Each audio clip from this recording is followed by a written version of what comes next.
Quatara. Okay? I want that boy. Ni Chabunke, Papa. Femo Ojomo Kome. Okay, Alaji, I can't be a cable. Femo Jomo. A Olympics. Now, Bahas of Peter Lamte, a Olympics. Every time we want 12 players, get the Olympics. Olympics. It time we want 12 players. Danyanu me, Baba Gambo me. Chris Agwazi. Press Baba Unye Makafe. No ba. Yeheli Mokayeli. You are very active in the pool. No, keep it up. You are done. You are done. Better my jacket. Let's say, well, I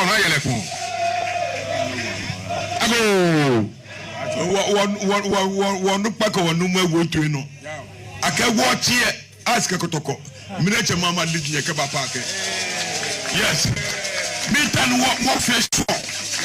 We are going to repeat the history of House of Folk next week Sunday. No, press it. Prepare very well. No achieve for him. I can go 4 times. This and I'm war for American. Yama me war Naka. No much in Kodote, Alaja Kangi, or Machabole. You are Quatara. Okay? I want that boy. Ni Chabunke, Papa. Femo Ojomo Kome. Okay, Alaji, I can't be a cable. Femo Jomo. A Olympics. Now, Bahas of Peter Lamte, a Joyce. Every time we want 12 players, get the Olympics. Olympics. It time we want 12 players. Danyanu me, Baba Gambo me. Chris Agwazi. Press Baba Unye Makafe. No ba. Yeheli Mokayeli. You are very active in the pool. No, keep it up. You are done. You are done. Better my jacket. Let's say, well, I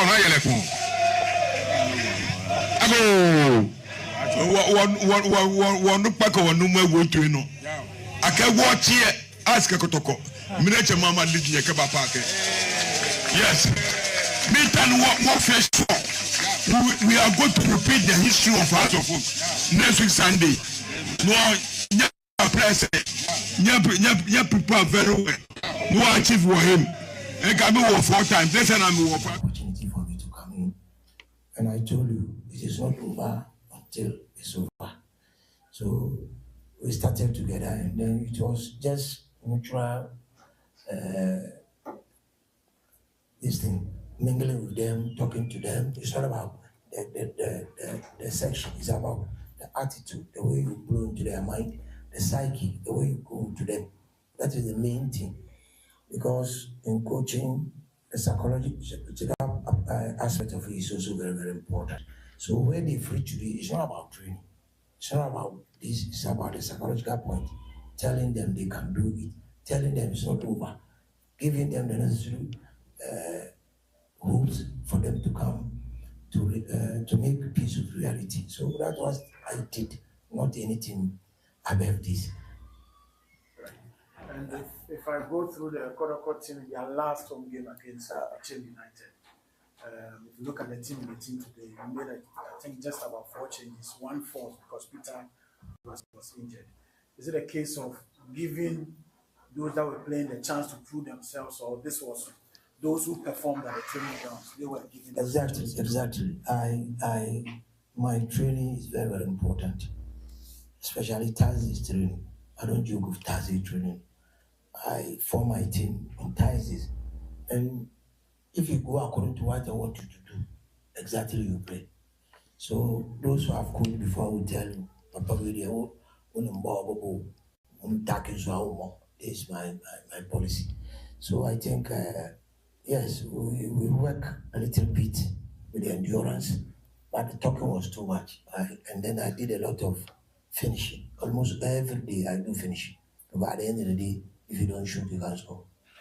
So I'm very happy that at least we got 1 goal out of what we did. Right. Before Michael comes in, just a quick one on the injury front. Unfortunately, 2 more players announced injured this week. I think Peter and then Isaac Minta. The ones that were already injured before you came in, some of them knocking on the doors. And what is the disadvantage for them? Because these guys are competing. And unfortunately, they are not training now with the new coach. How do you deal with that? Well, when you are injured and stay out for some weeks, definitely you can't come to me and play free. And we have the physiotherapists, the doctors, they have to manage you to come to me and tell me maybe this boy is okay, it's not okay. I think yesterday, 2 came, unfortunately I don't know their names. Then they came out and said still they are feeling the pain, so they have to go out. So I'm dealing with what I have to get what I want. Understand me? I'm a coach who don't fear to put anybody. So football is about taking and giving responsibilities. So go and do this for me, go and do that for me. So if you can do it, then you play. So I think with the injury situations, the doctors are taking care of the boys. Because it was a long period of time. About 7 of them are off. Right. Questions for Coach? Okay, let's go. You take the first one. Coach, congrats. Thank you. My name is Etienne from Mega University. The name is Emmanuel. Are you graduated? No, Emmanuel, go on. Because this is your first game or was your first game. Last week you said that it is very important to win any match. So to us. Kwaba, thank you so much for choosing here. 100. Okay, Eddie, thank you. And that's it. 100.7. We're also live on TV. And Oti and Kan Oyerepa TV. And I started show no in another way. Cry. It's not usually done like that. Here were 16, 17 rural banks. So what is the Association of Rural Banks? Ashanti chapter. Ebedia Grobe Memenda Ewo Pokware Park and so. Saturday 3rd May 2025 at the Opokware School Park 7 a.m. na yasase. There's football, sack race, lime and spoon, Oware, dummy. Almost a kind of tag of cash, musical chairs, ludo, dancing competition, playing cards, and the CEO penalty shootout. Any the keke account, skipping BBR. Any of these activities, no trophy, bank bid coffee. So I in such a way, say at least when you are only bit mama bibi bakwako. Biana a sacrifice na moya there. Na also the core. And they say you were 16 or 17 compressed into 16 banks. And the roof born with the camera na to almost my na you say yes, everybody is here. Me can pay reps no. And but your body no aka baby free. Na bang no so buy. Okay. And Omujire chain there, you just come close to the microphone. Wadaroma. To my minister free minia Arsenal ni no ho. Na senior o hefa. Ayara makasa se the mo kan iska no. Oh okay. And ye dimu. Good. Atuma mponia Pastor Sefro say. Nat King Cole. Nat King Cole. Yeah. From Atuma mponia. Senior Mbacho where? Omar Ibrahim, Afuano Premier Rural Bank. Okay, Afuano Premier Rural Bank. Now I'm going to the Premier come the only. Oh, okay, all right, okay. Boss Bacho, Alfred Osafo, Bosunchi Rural Bank. Alfred Osafo. On the same chairman, no. That's right, Alfred. Boss Bacho, Joseph Boahin, or Confanochi Rural Bank. Confanochi, Paul, no. Yes, okay. All right, Madam Bacho, ya no be na mami. Actually, friend Rita Swampong. No Association of Rural Banks. Okay, association. Omunrihano, me pick your mom. Dear mom, that's fine. Give me my tobe, Ubeba, me as if you are now. And to Brian, now, Ubebum. But your first say. Okay, with the Gilbert or say, Jima. Me a CEO Quabri Rural. Okay, CEO Ben, or have you? There's a penalty no na before. Okay. I don't have a penalty. And also a member of the Association of Rural Banks. Okay. Oh, that's fine. Oh, that's fine. Okay. Bakwaba. Baba be fix. What's matter where you too? If me Atikwakudia, Atuma Kwama Rural Bank. Atuma Kwama Rural Bank. Mo kwa se bako e kira ya o. Okay. Boss matter. Isaac Eboa. Asokore Mampong Rural Bank. Asokore Mampong Rural Bank, Isaac. Okay, boss, what your boss is here, huh? Sicilian Secretary Rural Bank. Secretary. All right. Boss, what your way? And Aqua Francis, Asante Asokore Rural Bank. Asante Asokore. We are Asokore Rural Bank and Asante Asokore. Yeah, Asokore Rural Bank. Bamba some more than Asante Asokore. Ah, okay. But some say Asante Asokore Mampong. Okay. All right. Boss, what your way? I'm in the Benjamin Bank, Kwabri area Rural Bank. Kwabri area. Oh, boss, okay. Oh, that's fine. All right. See number two where? If I show Miss Midindi, Emmanuel Akosose. Emmanuel. You don't know if say Kata. Say Kata. Na be born na be there. Me pa show born say manya growing to no born dey meet me mo. Nti be there. Me na me ko date. That me not there. Na ludu e. Ludu no meet me abo. No worry e playing cards. Ni nyina meet me here. Football. Okay. See number 2 mo abe na mama. Achima Rural Bank. Okay. The pioneers. Mo na me Rural Bank amudi kan. Yedika ba wa Ashanti region ha say. As pioneers no. Nyambo Saturday, you bet you almost said it. You red draw na be mo bi aka ne. You red draw na. But on how so Me ba cha medin the duty and dube in Sometymer Rural Bank. In Sometymer Rural Bank. Okay. And Arsenal against no. Also. Pepe. As it done so, Amanse Rural Bank. Okay, as it done Amanse. Me so refer me Elvis Apiokubi. I have one Premier Rural Bank. Afano premier and there's also a premier na mo a anti mo ye tu mo we no mo anyi mienu anko aba see am battle with you. Yes, Paul Kwabena Oduo, no Confonochi Rural Bank. Paul Kwabena Oduo, CEO of Confonochi Rural Bank. Okay, no operations are maybe. Operations and me am. Okay. Also on the page. Okay, all right, then one. But now say Confonochi abade. Na just say camp no yes say nyina. And one. See you now. What worry? Where? And But your friend Bright me was such a Rural Bank. Such a for Matthew Mungo. Let's be akasa. All right. You baba here no quick say you paper say 16. Here na live no be who say we there. Ketase mumu asubia nim. Nti ye bo odin then you pick it. Said you can o pick one only 2 na bebo. And it is drawn like that. Your next match no the winner of 1 and 2 maybe share the winner of 3 and 4 kosa kopim say into a street obi anya bibia nti afano premier Rural Bank. Yes sir. But you pick o dia enganche you picking it fast before you tell us your numbers. Okay, but you picking it man on pick it afano wa for there. Okay, good. Amanse Rural Bank. All right, Asokore Mampong Rural Bank. Asante Asokore Rural Bank. Yes, sir. Achima Rural Bank. Achima Kwangoma Rural Bank. Okay. Achima Mpunya Omomaye. Oh, okay. Namka you name my. Okay. Bosomchi Rural Bank. Osafo.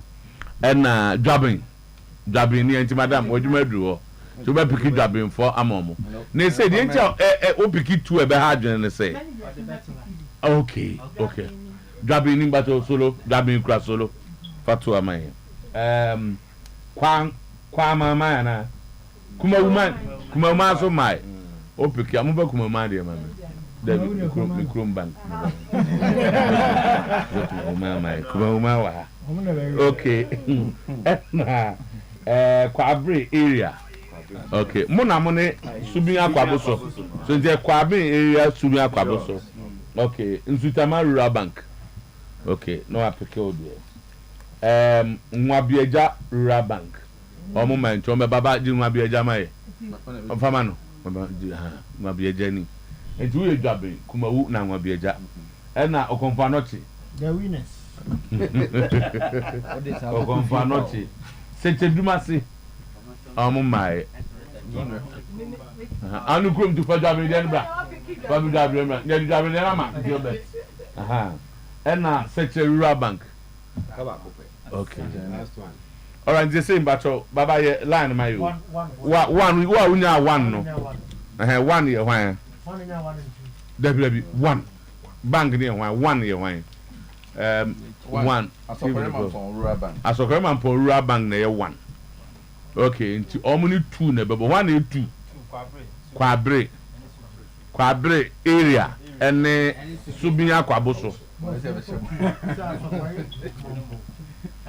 Yankwa Asokore Mampo, what do you go there? T. Donc 1 One 2 ne kabum. Kwabre area no. Omni Subinya Kwaboso for ne ka buy one team. What I say? One team. A man no so. Kwabre area ni akwa Subinya Kwabo one team stroke. What I say? Yes. Subin Akwaboso Rural Bank. And Dominic Kwabre one team. Kwabre area. No penaka. God, the names are here. Nothing in your culture. Names will go. Names no aha. Names no aha. Okay, 3. Man cry number 3. A young I will be there immediately. So, oh, dear, okay. Baba beauty. If you are not there, train I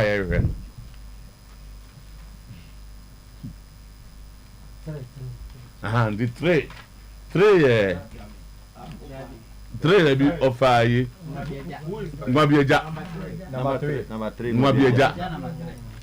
Mwabieja versus 4 year one. 4 year Tumamponia. Okay, 4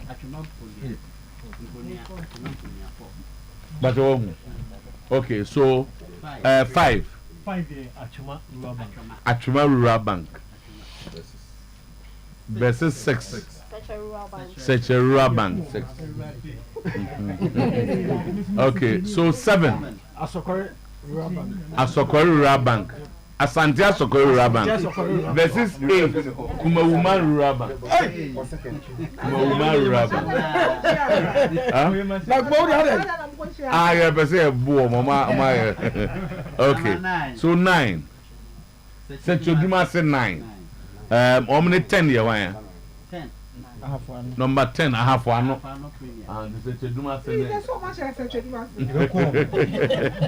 And then 11.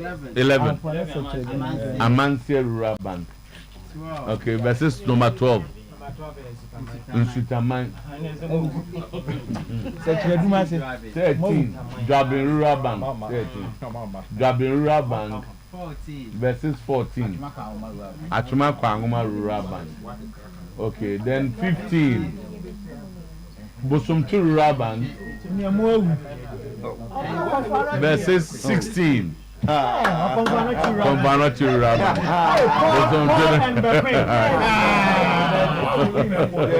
Okay, so matches will be played in this order. Okay. And for instance, the last match for the group stage, for this stage, Bosomtu or Konfanotu. Sure. And the first match of the day, Oyerepa versus Kwabre area stroke Subinya Kwaboso. 15 minutes first half, no break. No matter swap. Then second half, echo goalless and now air draw, penalties, 3 penalty kicks each until the girls were set and end. Then next game, Mwabija versus Acheampong. Then Achuma Rural Bank versus Seche Rural Bank. Asokore versus Kumawu man Seche Dumase Afuano Amansie Sometymer Dwabin ene Achuma Kwanguma na Bosomtwe ene Konfanotu. Sanity. Unless there's any question and our comment. We draw no obi akasa. And as assembly one person muka near Canada. The volleyball will follow this pattern. But today volleyball no be an be participate. And then the bear draw no on the wow. I be an about 3 teams when I ready. Sanity. All other games the bear register individually. Okay. Be a person to damn. You come also bank with but you come as an individual representing the bank. But your sanity. Professional referees never. Professional referees. Now we're in fun games. Into all rules we are Juma. Rules we offside room. Bibia room. Everything is there. Say the bell being cast. What is more important is that if you do be on your Juma or So what do you find our crana establish you will not continue? Most of fun games, so don't bring professional footballers. Obi three crowds on your bank. Mobile use a bank for Nigeria. Aquana near my way any three on an about only bank. See that? A man one match, very good. A man who form just two teams. Okay. One here. Until we are semi-final and I rested for the next game. No mano Edomo Diabe for me. A pure fun, no trophy, nothing. Okay. Sanity. All other games are there. Ya boss na ya beye wo. So there were people no. Now we are the staff ID card banner. I did say you one munamo munima out. Yes, munamo make me establish it. At the grounds. Talk about that. And the more dear. Oh yes. National service. Hey, national service or ID. More avoid this animal. For any man go for take advantage, you know, so there's football, there's sack race. One can be able to there's sack race, lime and spoon, or worry, damn it, tag of cars, musical chairs, ludo dancing competition, playing cars, volley, as you said, now. Madam, until we do 2 more questions after him. Female team, no, but you ever how many minutes? Oh, 10. Am I the 10?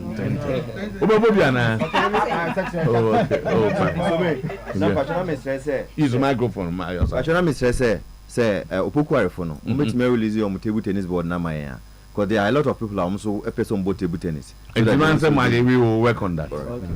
Na nina individual so and what we now they not in the bank the amber no they are bank no ba one na be one you try wa olu so ade but obi obi so me pacho a man team no ye nyina na form Debbie bank go go form mat me nye so a man on my ready so be born then we divide them normal but just for fun 10 minutes and they non score sanity. Thank you very much. Paul Edamasi. Say Bibia ni hobium. Say you could a trophy no tea. 1 or 2 shoe. Okay, Munchacha ni enko. Your 3 minutes. To what person che bia cha ni enko. Mechia yesi Mr. Ines Dankwa for no Premier Rural Bank. Okay. Yes. Okay. Move on chani. Share your board chairman. Dr. Emmanuel Obeng. Okay. Yeah, sure ne say bank ben no. O confirmatory rap. Na kwa sure no na anyi ya. Ya beji cap no. Already kwa ya ji cap no we. Mechia France Ajebe Queen. How see you. See you. Any staff of Sometymer Otuo-Acheampong okay na. And the more than chana yire wa ha. Mechia. So the problem about. Na kan pese mechia me CEO Mr. Edward Quatten. But sisi amino ka say Oni Ghana. Obeti. Our Manchester City. Obeti. Pep Guardiola. Hey, you ready? Yes, I can run. Now you bought for when I am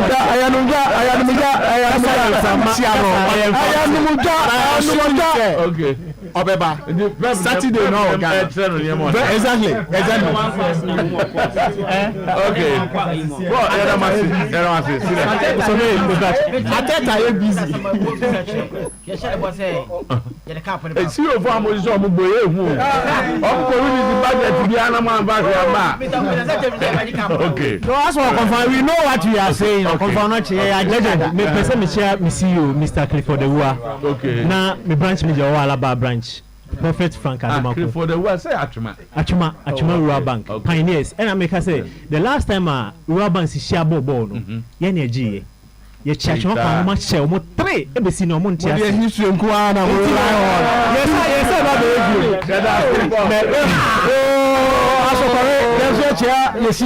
Mr. Daniel Abisawaba. So who match no there? Onte What be a job for? Okay. Obi afa di antum. Sorry, Pacho. Me te what be a job for baba. No be there. Pacho me te. In the Kosupoku.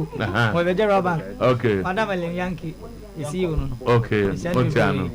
Okay. So me last one so more penalties ni bi o. E man bebo be see you for.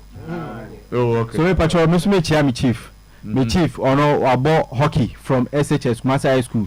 Through to university Abaji Gusa we hockey come meba soccer we good pa enti penalty the CEO Paul ewa ha but me pese me assure ni say Mr. Nesdan kwa edi kaje Ansana wabo. Ansana ya bokra. Ana hafa no they are ready here ba. Era say the chairman branch manager. This me chair yes CEO Mr. Michael Ledu. Okay. Ojine mo obo number 5. Okay. Obo ni bi. Obo bi. And I director sinyina. Pacho me chair me boss Dr. Anthony Klabo. Okay. Send who you there. Okay. And time the unique about confirm no chene say you see you and the number 9. On the about 3 goals. First half. About 3 goals. Thank you. Confirm no chene staff over the bank CEO of the Rabanks. Amansi here you know. Yeah. Oh, okay. Papa, me channel. Now, so I'm going to say, okay, Baba,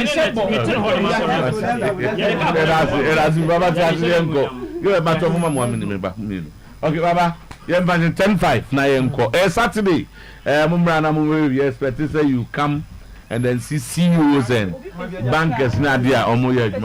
Yes, you have headlines in and they as a obise as na your Indian numbers available. So we don't know what that is. First leg, we have but in the history of Arsenal Bakusemu in European competition, Musu of Fianco win qualified. That's so fun. I'm going to oh, and see, and pay the boss player at the Quanum.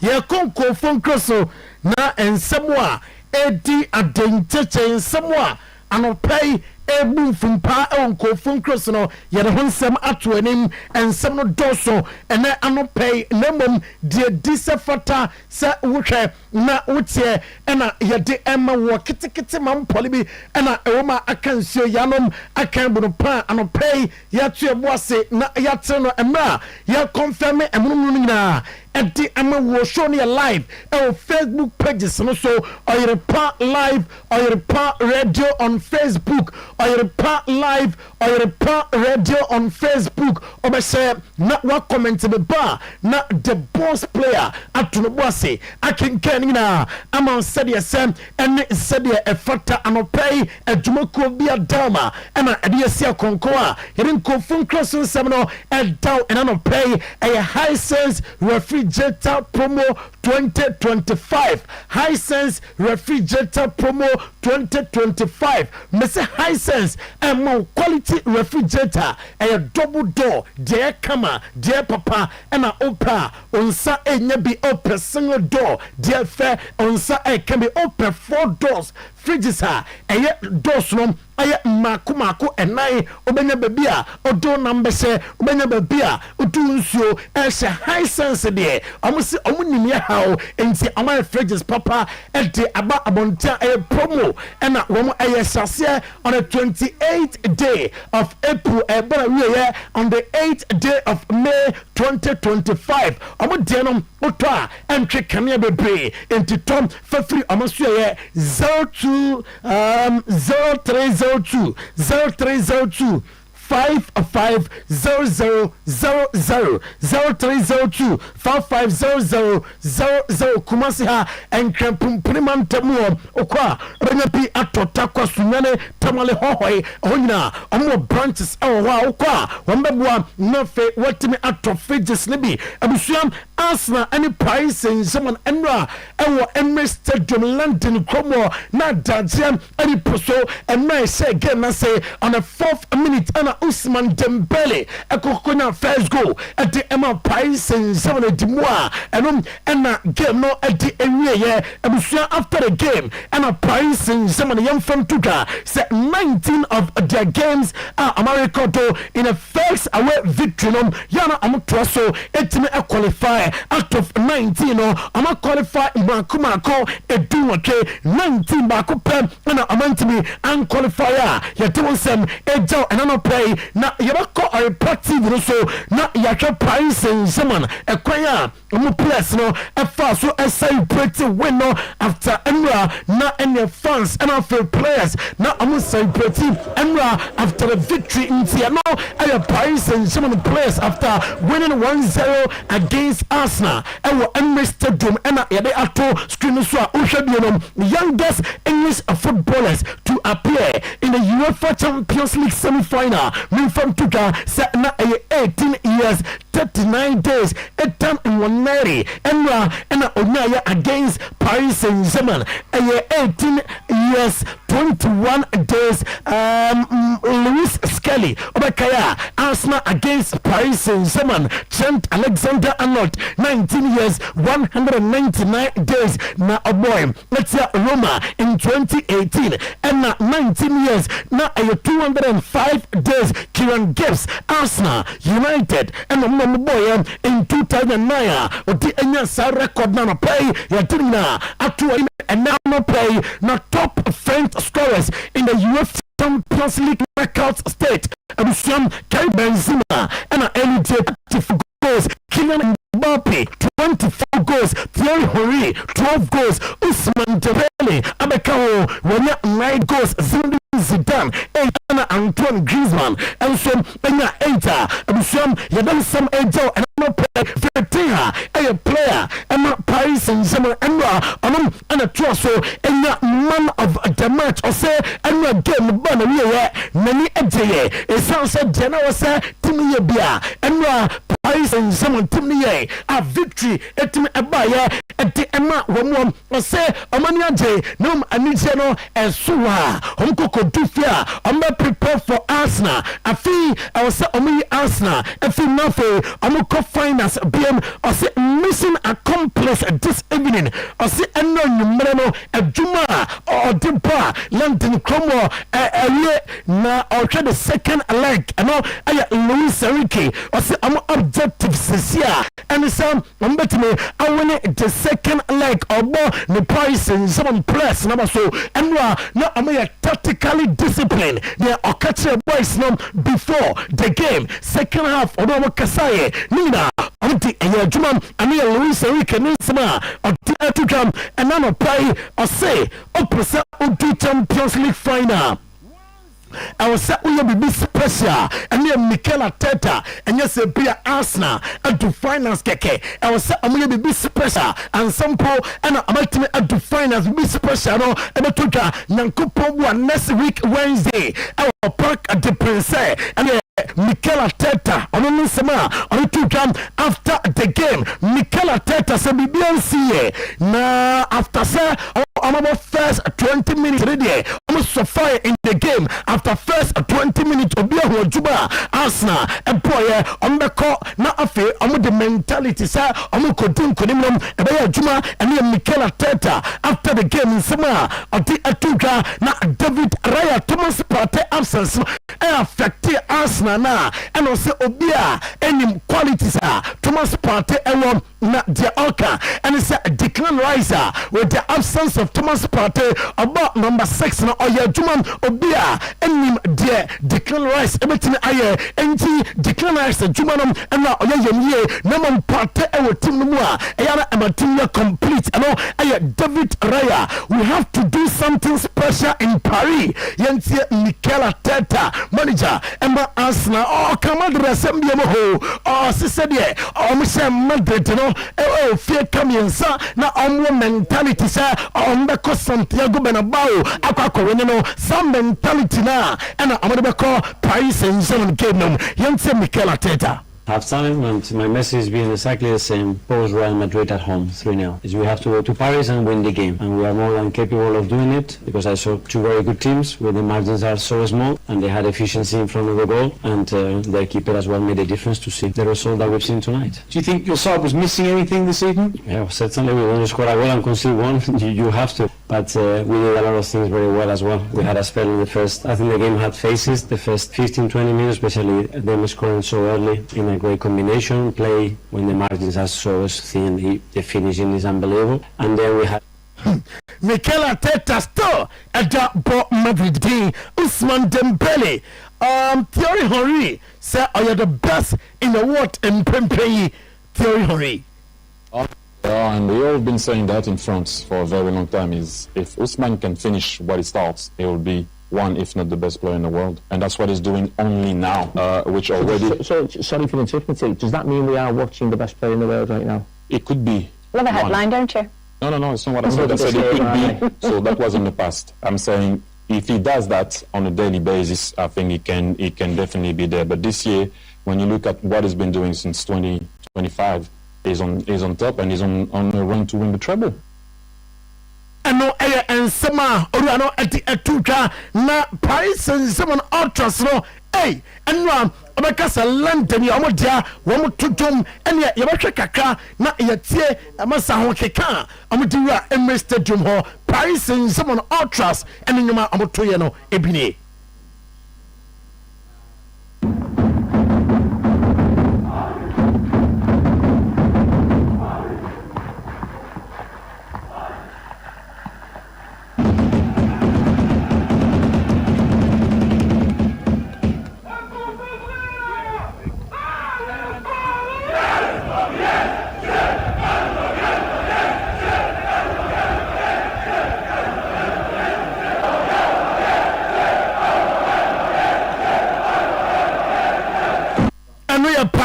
Someone ultras no nti road to Emirates and a dascreen so Oshabino na amadi atuja se amoda amu players no se nwa ombeta amatino amutimi ya jumanom ede ema price and someone nemom amu kadi atromo se ade ya ombe no London cromway wombe de tensa ede amamo in the return lega ebetodwa France Cromwell William Saliba a defender Emma Arsenal William Saliba de atuja se in the game, second half Arsenal about better football.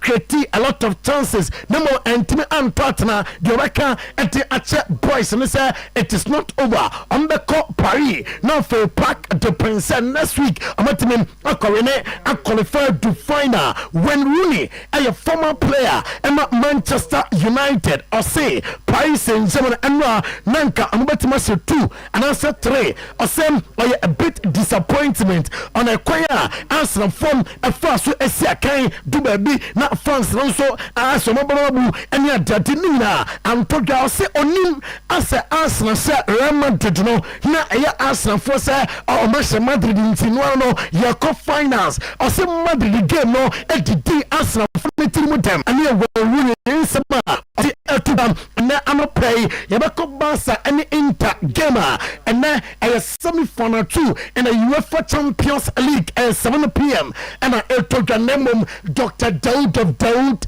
Scientific Helper Hospital. Sir, I'm play Minfan to an him a Yadiankwa and now all Pesa Osa no to a Sedia from a day on Dr. Daoud now on to us and for a mouth or sit dry Emma NTA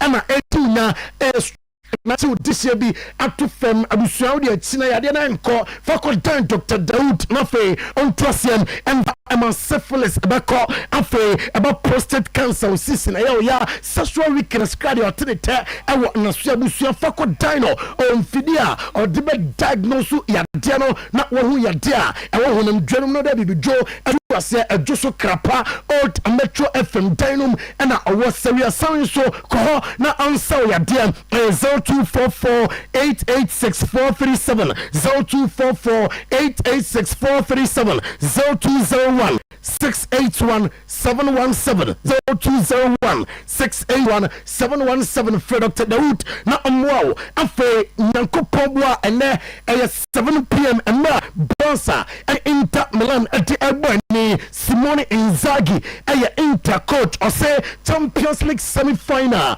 and amadu amunandu final so na final so hiano kuwano hiano enti and then your world development or your coach bia adia ochi and nkugo of late 2 games and saying I'm a bomb at the atroso ankoye obeka AC Milan and some in the Coppa Italia and Roma and so I say or say I must share a lot at the FISA game I'm prepare here for Barca game or say Barca the band Pompey and we are say Hans Flick and Ra Nibufuyo I'm sure the players need be late and Yabako or report TV Chris also now for I enjoy Hans Flick and the boys reaction to boys are on me training in Ibasham on Oyerepa TV. Now for your trust, so Efi Lamine Yama, no sure Lamine Yama, a youngster, Osiakai, Emma FC, but on the possibility of making his 100 Barca appearances. And I say, Namiaje, Barca team,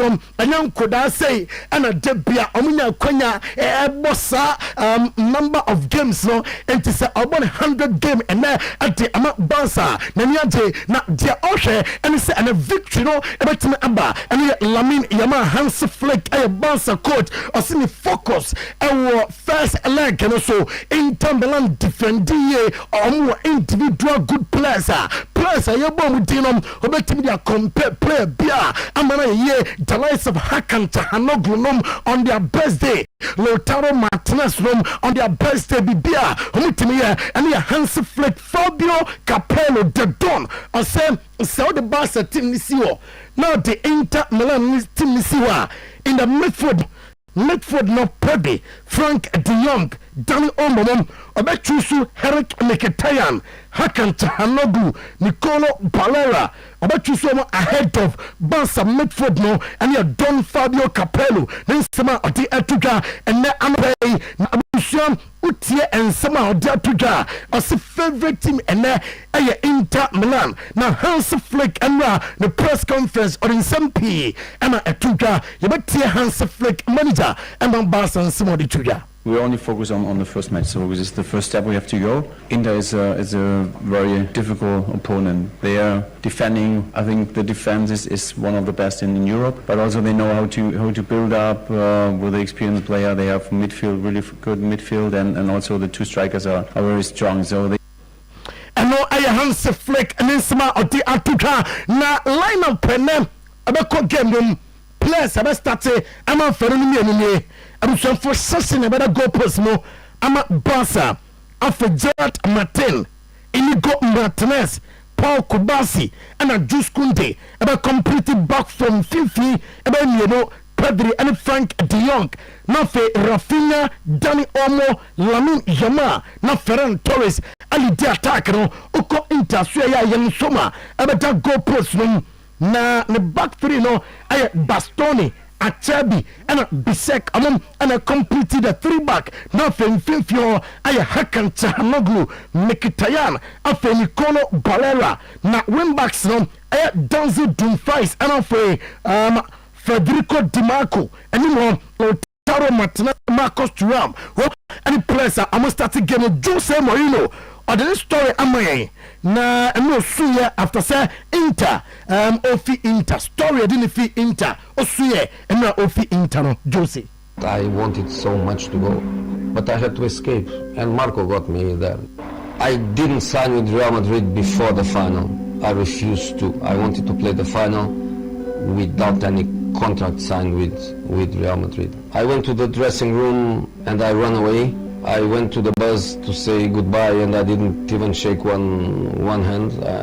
I wanted to escape because I know if I get into the dressing room, if I get into the bus, if I go back with them to Milan, if I walk into the San Siro full, if I walk into the Duomo full of people, I think I wouldn't go to Real Madrid. I think the emotion would stop me to go. I have replicas of the cups, and of course I have the original medals, but I'm honest with you.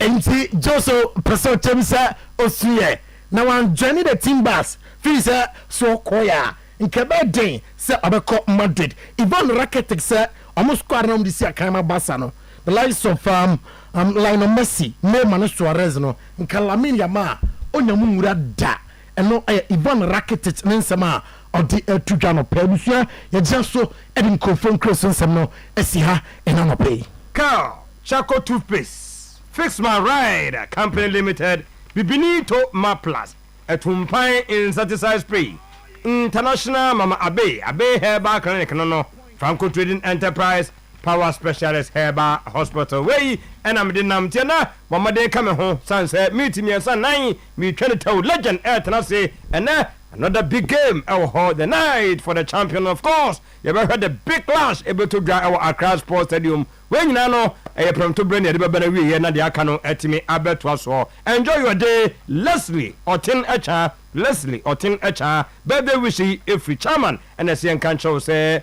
Nyamisha na want to come no ntin anim encho we Siriano emfa ani Jason Komra wabrabom ti Leslie Otuo-Acheampong, special birthday goes to you this morning. Carl Choco toothpaste abusia mama yanko the year 30s mako 40s 50s 60s 70s there be 84 no there be 80 na ya minim say 80 kram ba to body tire ne bidinwa there be 70 na ya mo sa no 80 beto ya okay so let's me fa 84 na nka ho inti map 80 30 40 50 60 70 80 yenye hunu body tire body no mu amunim body tire kra so men san kire say wapimpa body na wi na ba na hyemfimfini yitwa short to say no abobo no afa bidie na de afra no abobo de atwe wo se fita owia ma me so huru anum opugwa won so say fita asa aka o wa wi no kasa so bia ni akire sabre ni mu na enka wom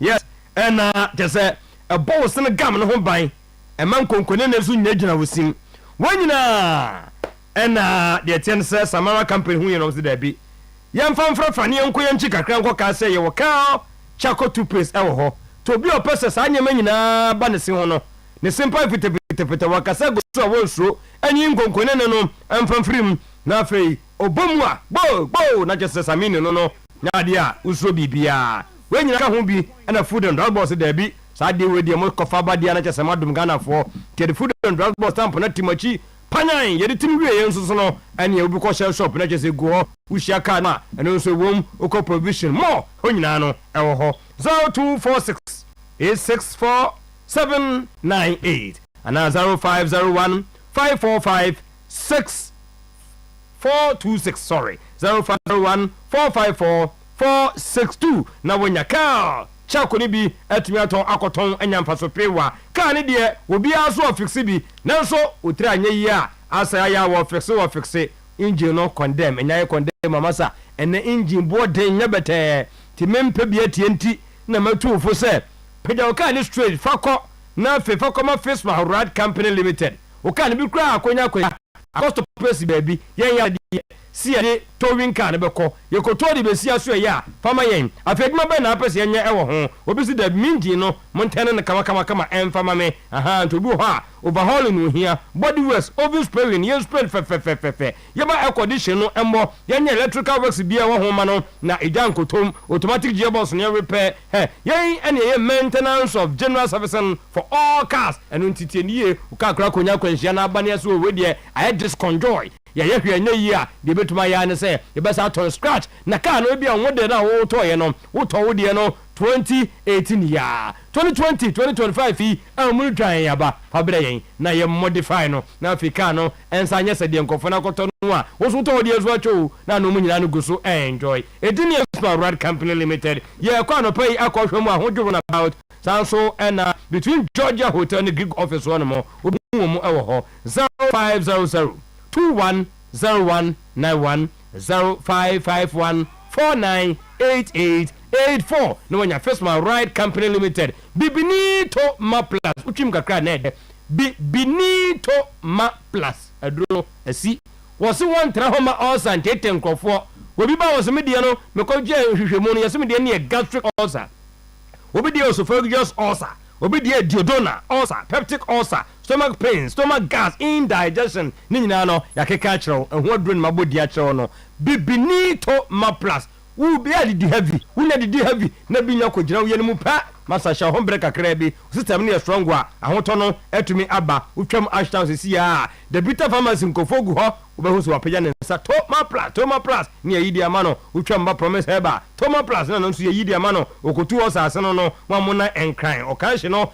yes the bitter pharmacy ba konso ehye ho na fe all leading herbal shops wo si Bibinito Ma Plus ne ne hia 0558 0558 94 0541 337 816 na wanya Bibinito Ma Plus wo wie ne sa no kai se enso nkonso ye stubborn wɔhyɛ dem no kra de anka senipa problem na mom wabɔ atare white bi a wopie na ai masa nipam wotika no ne namoko achi ye utwa wani no utwa no bia ni woda wapre no ai wa destroy everything me mpesa sa de ni beto wo eno nti hyase wokɔ a empa no ni turu ni nata so no ni wo hwe de agu no mo nkunwa kitchen ho na de bia kogu ho ba bia fa gugu ho senso konsio sanso ena entatie wudu adua na akosuo no makogugum ha dwene entafre ene nwanwa no aboso akotrefo no omo ha dini ye pa ye pese ya finish home condemn dia aduro no ya tumpan insecticide spray aka de ba ko ye mfaso ewo ho wodi ba kokokum no ma mienu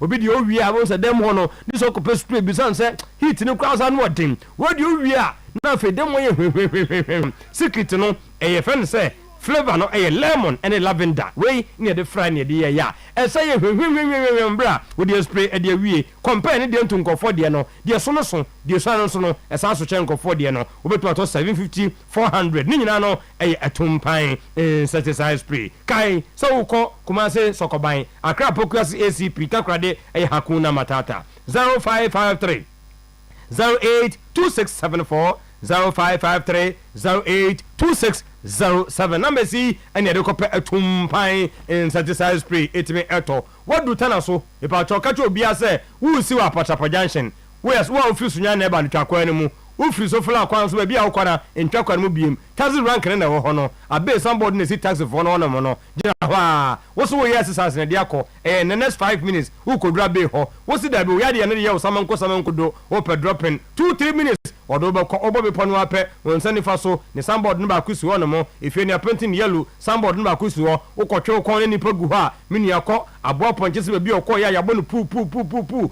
waja de papa bi wo ho wo kwa akọje eni nyina ne se ahoto e wa be obi be ko bia no se matia ka so ni nyina ne se yade ne die hu wa ye ho adwuma wie eno ntie twe yare abonsamfo ne ba ifiade ni pep kikra na ba wo twa hwe na enim guase enko na wo je abusua ma mo ntu ne prum wo tu ne prum asam na asie obi me wura fi o meto ade obi me wura fi ho e ma ware me kan sa wie pa na fe me ka wo se enei wo hwe se kasa yade no a amono ne abibrem kofo gusu aba na eba wo te Ghana ha e twen de makane sa wie se che yare bone ye ne ba che nkumpa wo de ba saduani a obedie na fe asam woduro sa de be ya nkuda bi towo a ye nkutwa na nkutwa won sa stroke no maka ho asam de a kyerɛw mama top 4 we ye boliga yesumu amba ya de 9 no mu ne yi mama akobo special one abe top 4 no wa wie ni nyina afei obo modem na wa wode diabetes ne anasa osane ba zalom hepatitis ye zalom pulse typhoid mental problem ni nyina zalom no pay wa transition say Monday to Friday 7 to 5 p.m. 0243 abe 345 abe 392 abe 0506 abe 460 abe 208 abe yanko franco na wajeje mama ye die yemfa sedan franco mano de wuto bia no watete so hwi nti Nokia Samsung iPhones ni nyina no wate so zalom owie pa smart TV 32 to 100 inch boyi ni air condition no masa gusu bonu no touch readers radio to be kosi one more washing machine microwave blender CCTV camera functioning monitor video anytime anywhere ye kopiam wo Kumasi close to Jaba Joy challenge bishop edu mode mekon Kofo clinic new kajetia 0245 316969 Franco so ye and I'm do akon power and ye ko wie ebra hepatitis no why aje ho award no didi ha obi ano moden ko fatty liver prostate ulcer fibroid kidney stones enunti ene de liver care ede aba sanso ene ye pempe so ko weekend die hu hia jirikajiri heba master and capsules ni nyina no ene se ko yi sisi ma maman na fi washa ase de him e wompam de se wo senso na ne de fifire no ye de power ayini twi ho sa ahodena no aye den nti na chesa wo enjoy with them ho ni nyina no eye fi yase bosontwe dry jansen dry ukopie mo takwade so dia naji estate one bank no ena etumi eben na akra so kwabenya ACP main road power bus stop 0244 5444 22 0200383831 omada roma ena ya yene sane yene sa wia se de ben na kwan mo beda ho amawo na yen sa ma yachi se nkofo bi asa no yenko yenim ya bayachi no we may finish in the next 10 minutes pe we are legend show no afi na ebe ya share na exclusive na wo yiba no anu odin nti AB Herbal Clinic yes bra kwaku atachi dan bra and then so ya da fofra dun ran dia chen go bia wo ko AB bia no ɛwɔ ne da so ɔbɔ yɛn nkɔmɔ kakra ABA Herbal Clinic na wote yɛ nka ɛnɛ anɔpɛ na ABA deɛ wonim sɛ ɛba eniyadeɛ ho asɛm a yakwadere mu yɛ papa yadeɛ bi yɛ sɛbi ɛwɔ ABA Herbal Clinic na emum eniyadeɛ ɛne yakwadere ɛwɔ mɛsan sɛ wani ne wo kanea wani ɛne wo suman enti de bia meka kyerɛw sɛ wonya te sɛ wani no ahyase ma wo sesan yɛ bi pɛ ne wotutu mirika na wabɛpie mu ABA Herbal Clinic ABA Herbal oba yɛ mfa sekan enkan oba yɛ ma hwɛ sɛ fakɔsɔ wani ne so sanso na ABA Herbal Clinic wobɛpie wɔ na so yɛ yɛ ma ahwehwɛni wa na mmom no ɛyɛ indubina ne amba ne ayam ne te sɛ esam ɛne yɛde ma na ɔde akɔkɔfra aduane adi ɛno nti sɛ anɔpa koko na abɛnya de bɛfra Tom Brown na abɛnya de bɛfra sɛ rice water na abɛnya de bɛfra benku fufuo nkwan no ne wagya kakra de esi nkyɛn na de afra anɔpa wie nwumire na wayɛ ne saa de amame mmeretie bi mu wani yadeɛ na atena so mfie bebree no ase betu ɛma wo so wonya ahotɔ yɛ kwada so adwena se dwem kwada so adwena se dwane chi pɛ ɛna yɛbutuo hyɛne nsoma me sɛ yɛni kwada so dwem ankasa oduru kwada so twa municipal ne ho kakra wo se ni 54 school bi wɔ no ne opposite ɛna kwada so market kwada so adwena se market kwada so adwena se market no ɔhɔ nso san yɛ station enti deɛ ɔtena mate ne sɛ obesi wɔ kwada so adwena se dwane mpɛ oduru no ma bi so bi a sɛ Herbal Clinic ana sɛ eye clinic ne bi no mango dwana so no ɔmo de wo ɛbɛba san so na dɔma hinkro so deɛ yɛbɛn apie kubi coaster no dɔma hinkro yɛbɛn apie kubi coaster Tuesday market no ma ɛna yɛwɔ na ɛnɛ ɛne ɔkyena yɛatena se ɛwɔ ahafo gɔɔso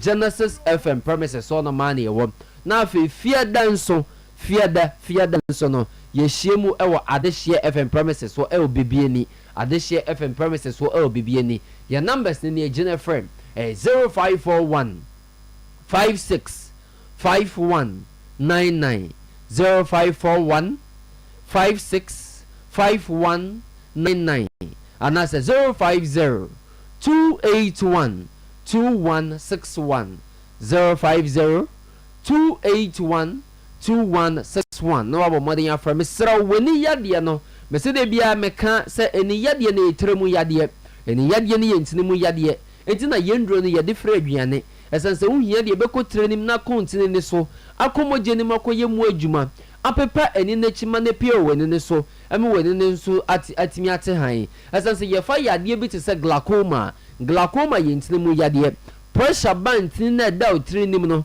deɛ ma adwene ne ani ne di nkitaho na ɛno na kɔfa glaucoma yadeɛ ɛde ba sanso na woyɛ obi a ɛtɛ ɛda wani so cataract mese cataract ne yɛwɔ mu mmiɛnsa deɛ to ani ne nkyɛn deɛ to ani ne mfimfini deɛ to ani ne lens n'akyi ne nyinaa no wohia duro bɛkɔ tire ne mu na akɔnane ne nyinaa ɛde afiri hɔ ɛnso ɛde aba mesrɛ wo sɛ wahyɛ ahwehwɛni wakyɛ a wahyɛ glasses akyɛ bɛyɛ 10 years 15 years and then kwala no 6 years 7 years no mahyɛ aseɛ sɛ ɔmo hyɛ glasses ɛyɛ ABA Herbal Clinic na mekanfo ɛde ama wo glasses no wobɛnya ɛyi de ato wɔ ɛsan sɛ glasses no sɛ wohyɛ mesrɛ ɛbɛtumi ama w'ani nase ahono ɛno ne yɛfrɛ no inflammation of the cornea ɛma w'ani nase ho na ɛkɔkɔfa yadeɛ yɛfrɛ no keratitis ɛde abrɛw tutumirika no bɛpie mu ABA Herbal Clinic na yɛntu ase mfama obi wɔ hɔnom so a ɔwɔ double vision sɛ ɔhwɛ adeɛ a ɔhu ne mmienu anaasɛ mmiɛnsa yadeɛ yɛfrɛ no diplopia ɛna pɛ sɛ ɛde ne ho gye mu tutumirika no bɛpie mu ABA Herbal Clinic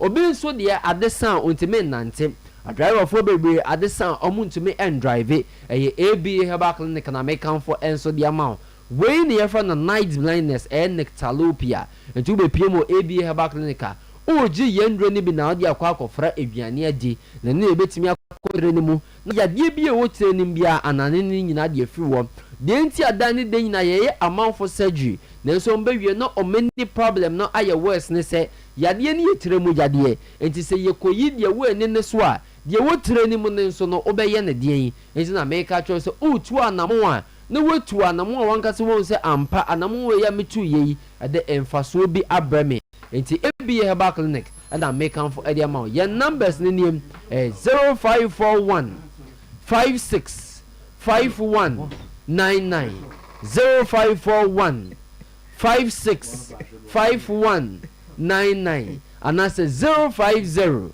281 2161 050 281 2161 na wabɔ mmɔden a na wafrɛ mesrɛw obi wɔ no ma or color vision deficiency ontimi differentiate between colors ɛyɛ yɛ den di ama no ɔhwɛ na colors ne to afra ɛyɛ akɔyɛ te sɛ rainbow colors no mesrɛw tutumika na bɛpie mu ABA Herbal Clinic na yɛntu aseɛ ɛnso mfama ho sɛdeɛ yɛwɔ stomach ulcer yɛwɔ mu nkyekyɛmu no saa nso na yɛwɔ eye ulcer ɛwɔ hɔ nom yɛfrɛ no corneal ulcer ɛno nti den nyina meka kyerɛw sɛ wobɛhu sɛ adeɛ fitaa bi aba bɛgyina w'ani ne so fitaa na ɛda w'ani ne so no tuntum no na aba bɛtɔ mfimfini ɛbɛyɛ wo te sɛ nsuo na gyina w'ani ne so ɛbɛwie akyire na ada ne kuro ɛwɔ w'ani ne so na ɛda ne kuro ne na tumi ma w'ani ne hunu no mesrɛ wo tutumika ne bɛpie mu ABA Herbal Clinic ɛde nsuo mantan bi ba bɛgyina ani ne so mese ani ne yɛ special yadeɛ bi kura ba nipadua ni mu a ɛde ne timi kɔprɛ wo ka kyerɛ wo sɛ daabi yadeɛ wei na aba nipadua ni mu diabetes ɛba wo nipadua mu a ɛkɔfa ɛni yadeɛ ɛfrɛ no diabetic retinopathy ɛde brɛ hypertension ɛba nipadua ni mu a ɛkɔfa yadeɛ ɛfrɛ no hypertensive retinopathy ɛde brɛ hyɛ ne nsoma mi sɛ obi wɔ hɔnom kurotimi nya brain tumor na adwene ne na ɛho aka na mmom na bɛwie akyire na n'ani na ɛbɔ ne nka yɛ sɛ adwene ne nya problem nti na meka kyerɛ sɛ tutumrika na bɛpie mu ABA Herbal Clinic yɛ numbers ne ni 0541 56 5199 0541 56 5199 anase 050 281 2161 050 281 2161 enye eniyade nkwa ne yesa ewo ABA Herbal Clinic ABA Herbal lo ba yen hye ketu bi ba yen ka de 50 Ghana cedis oje no wakwa ko hu software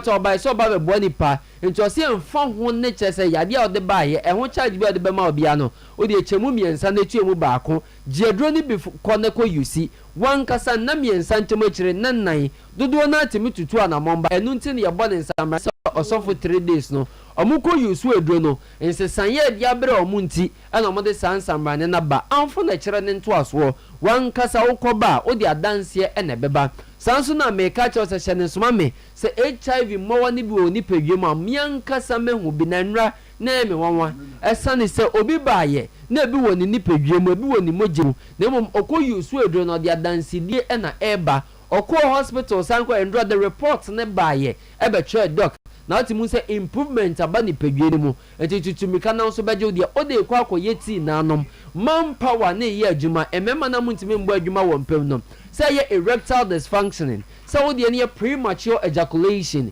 mesro bra be pmo ABA Herbal ye betu ase enso e de ama ema no infections ahodo e hamo mombra mepie mu ABA Herbal Clinic betu ni nyina se de ama eye indubnani amba kroje ene ye de ye adwuma emfa nse otirim se odie ni yesunsum mu yade emfa nse otirim se odie ni ato de ama osofo na ti adwemu nyankopon tumi ena eye adwuma wo honom ode inwiane ahaban so na eye adwuma enkan tete ye nananom bibia no mo de ahaban ne ka se huhumu asem se honamani asem otwadi ampo edi kan ye hyira so dada enti eye na adwuma se de tie enti tutumrika Otuo-Acheampong ntini na etwetwo sciatica yade no ho agem stroke cardiac challenge 21 good days 3 weeks ya de drone kan wabon say ensesan fufuro bi kra aba ne padwa no numbers ni 0541 56 5199 0541 56 5199 and 050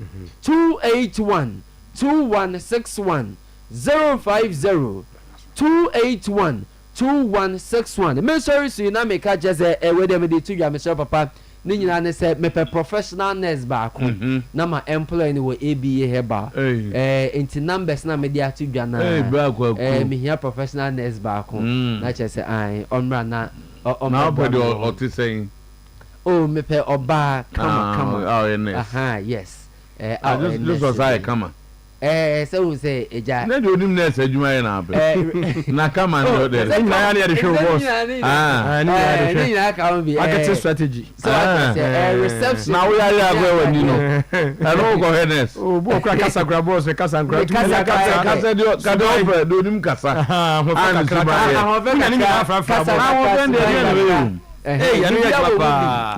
Wow, how out in the crowd me too ya dey no be 50%. Oh, sabe pepe. Places bi won ma pese owura eye pintra. Side attraction. When you know ya go with my call. Bravo go that. The number no more next for no more. Fresh 0531. I'm fresh 0541 565199. Okay. 05 into fra no achieve me say oh yeah nurse ni. Okay. What's here? Mobile na bands ana mobile boost and say mana. Oh yes, Ombra for interview. Oh there be Ombra for interview. Ombra for yeah kwada so e bi na say nti Ombra. Yeah, that's it. Bragoku. Tino. Boss. Bibia be fine. Oh yes, ya me dey gidi. Bibia be fine. Man ko na. Oh, David. So na idea nam so. David. Na we ntu na ye. One idea. Na. What you want? Madrid phone can say. Remontada. We Arsenal remontada. Okay, Tino. And that's it. Pay pass the Macanjan energy drinking water. And so no very refreshing. And a lot of benefits to your body. And munsu biya keke. Oh no munsupa. Oh no munsua air na koye djuma our system num dia ma kama. Candid water is hydrogen rich in minerals like calcium, magnesium, potassium, iron, and in the account. So also prevent constipation. I am team and sani manema num candid and magic drinking water. And my ultimate da better ye onum candid ama optimal hydration. And the bois ema komano so mojani die frusani kama kanum na sani ma nyani every system num. Candid water is acid free, rich in antioxidants and contain minute molecules for easier absorption. Yana acid ni ma no do so enuane ayedie no to nya nsu etimi detoxify system no kama na bibia you okay. Drinking enough of candid water will help decrease the acidic state of the body. Ade ba ko ne say the biomom candid and magic water no the nutrients the oxygen ne ade ba cell no and no nsu keke no nsu e be boawo ama bibia kama na de bi obabia kanje yi oko Brema UGC Tafuni Road Abawa Route Junction obetim so oda wo de wo 0241 449191 0241 449191 and I say 0507 379474 agents the unim omo atiatese Ghana ha ba bi ho for instance kwa ashtawa kwantempo no so asuma nkwan junction was a kanjen you suba ko ho tiwa ho your number no is 0599 135236 0599 135236 and I say mo amutebe santase patas was ko Lizzy Hotel no was santase about amunse ebi ewo ho enche na ye ka Association of Rural Banks Ashanti chapter o ma be o mu draw awie games ne ba so memenda ewo Pokware Park so pepepe Saturday 3rd May 2025 7 national football sack race lime and spoon or wire damage all of them what a banks no so mo ba ha be di djuma no afa me fans so mass Amen Scientific Hospital. Amen Scientific was the best alternative medical hospital where bibi memo nyina yeah expert about stroke a woman sem yade kwankro yade awokwa na aba nyina no Amen check ami bonsu na mi adom ewo anu ye wo ho your machines come and your skilled personnel.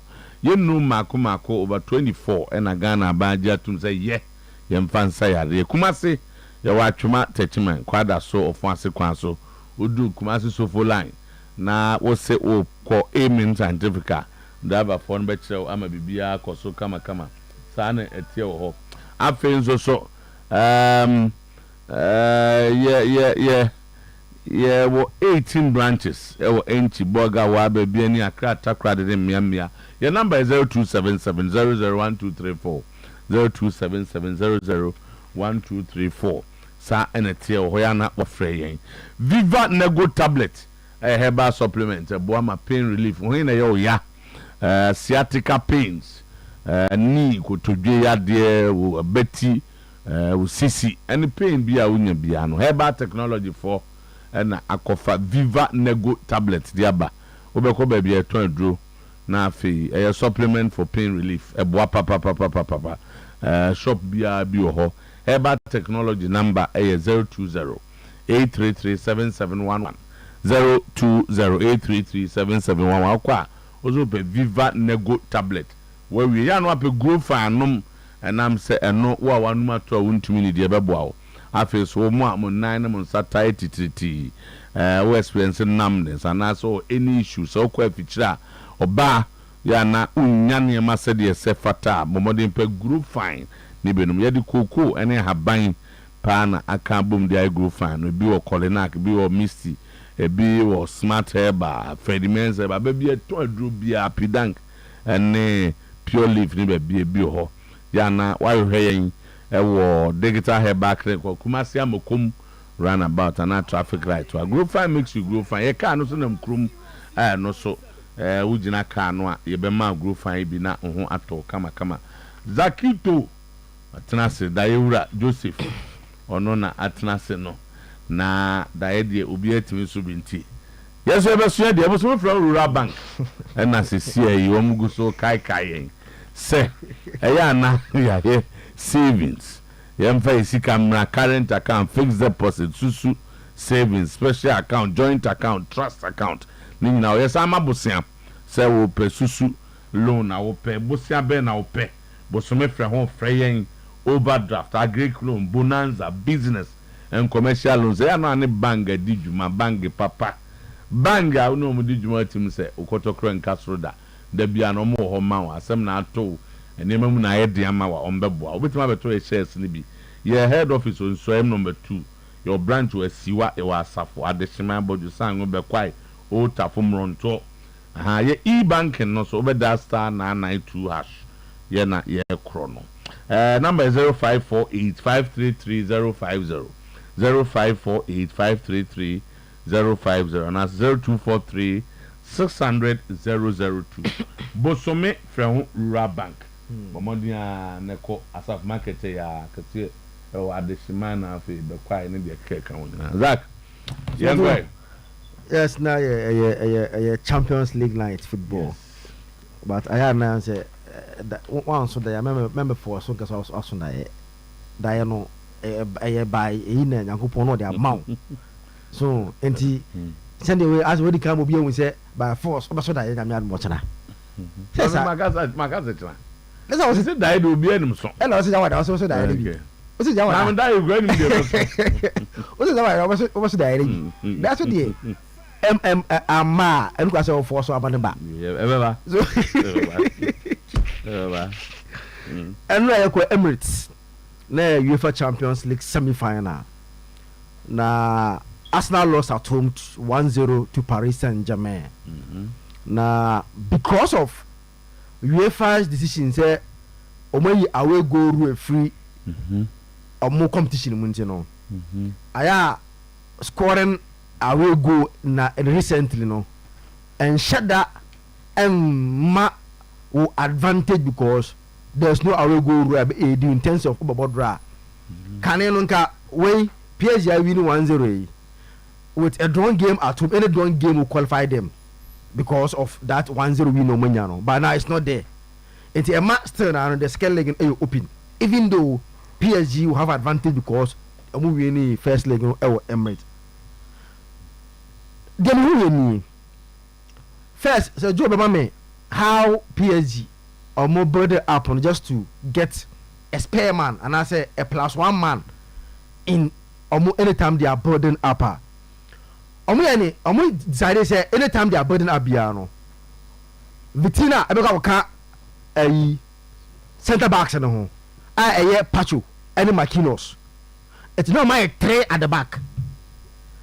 And Arsenal were pressing in the 4-4-2 until the 25th minute. I take the who say na emwa as quickly than Osweche. Before the 25th minute, Arsenal were pressing in the 4-4-2. If Vitina Ewoka center backs no are 3 Arsenal pressing easily with Odegaard and Trossard. Tambia almost pair man to pass the ball to Moko no. in time biano Arsenal person they were late because PSG were an extra person time biano only one man Arsenal person they are late again Ateta working on Kvaratskhelia pa say nanka time biano ebe 2 against Kvaratskhelia send the bear on the space to use the ball on the top send the person bia it from this place say you start a game now na Bukayo Saka in the next diagram Tambian he has to drop no Beka Timba ho say Kvaratskhelia nya bo bia o say 2 against 1 then game ni coach na coach ni say the way Bukayo Saka is dropping Ebeboa Timba no they have to find a way to isolate Timber and Kvaratskhelia and Kwame also isolate omo instead of Vitina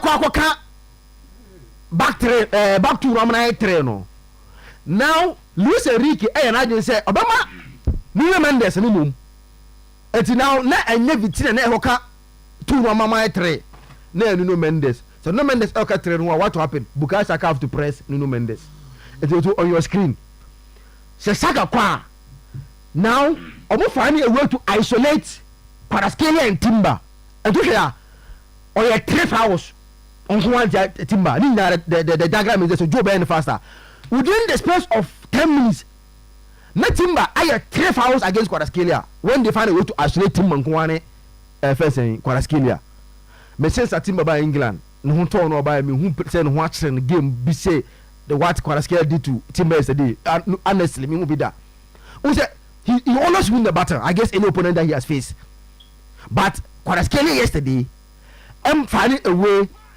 to make Timber suffer and no wonder and we have they say fast now second half uniform Timber because now obetimi aji another yellow card ama samaba oh send no oi oh Jiwo no do pray Jiwo exactly and Timber really suffered in the hands of Kvaratskhelia when Omutai some actually to omo now so sa force na already Dembele bono adia center backs to omumpe so omubaba omanim because when they come forward so omu recover omubre because center backs mostly any players omu pemrika to bebre eti John Mame for baby Tambia Dembele be pick boss no you see he probably do anything and center back blame obenya that courage to follow Dembele to where he is no Debbie there's no center back obetimi I follow Dembele joy anyway Mame Dembele back no bia obefa pick boss no he drops as closer to the 18-yard box to pick the boss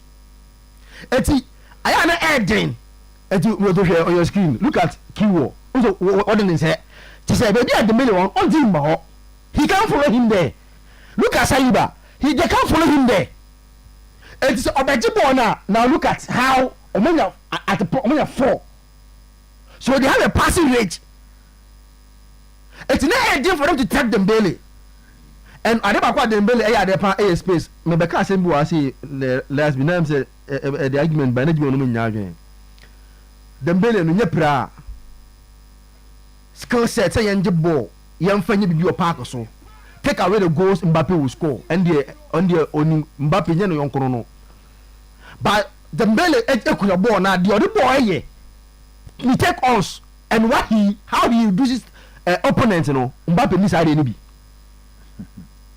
he is difficult to mark and has to take the ball from in terms of name chaining the take ons the heading pa and he does it better than Mbappe only difference na say goals na Mbappe enim hyese no but say ball no pa de yentwe yenye no this guy does it better than Mbappe etenura na heading so after way look at the goal no omo press here no until they are second look at me Mbappe before ball no sorry Dembele before ball no once again center backs the end to be ending the chimba So they can't follow him there. And to ball now, a lot of space for him. Oku pass ball ma Kwaraskelia back to Dembele 1-0. Eti aneba akwa e wo se ti see no. Arsenal Ateta how to stop and have to get a player to follow Dembele wherever he moves on the field of play. I know the argument about Thomas Partey absence. Ewo Andrew game no mu. More than for make that argument in here. Me too. If you want to understand the game yesterday very well and why Partey can win, born a PSG ball and one number one say obi an kwahwe group stage 2-0 na Arsenal win here no. Yes bia I said it yesterday here. PSG ball ni na but Arsenal have a strategy. And Emra o man play su Bukayo Saka and Martinelli anya the omo in the first leg no because Emra PSG for no man like Saka was doing more of a tackling. Eti space now Arsenal in the first group stage game now almost 2-0 no. Saka enya space ni bi Martinelli enya biom. Eti the group stage game now PSG lose 2-0 no. Partey was in the game. But Bobo no na PSG enya over 60% of possession. Control. O ma ye bia but Arsenal were doing the scoring. But I think Luis Enrique studied the game very well. No say there be. I have to map another strategy. Get Arsenal, push them back, and get a good scorer.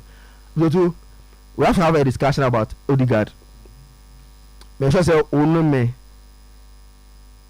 He say he's a number 10. I mean who we are here. The creative ability of from pa.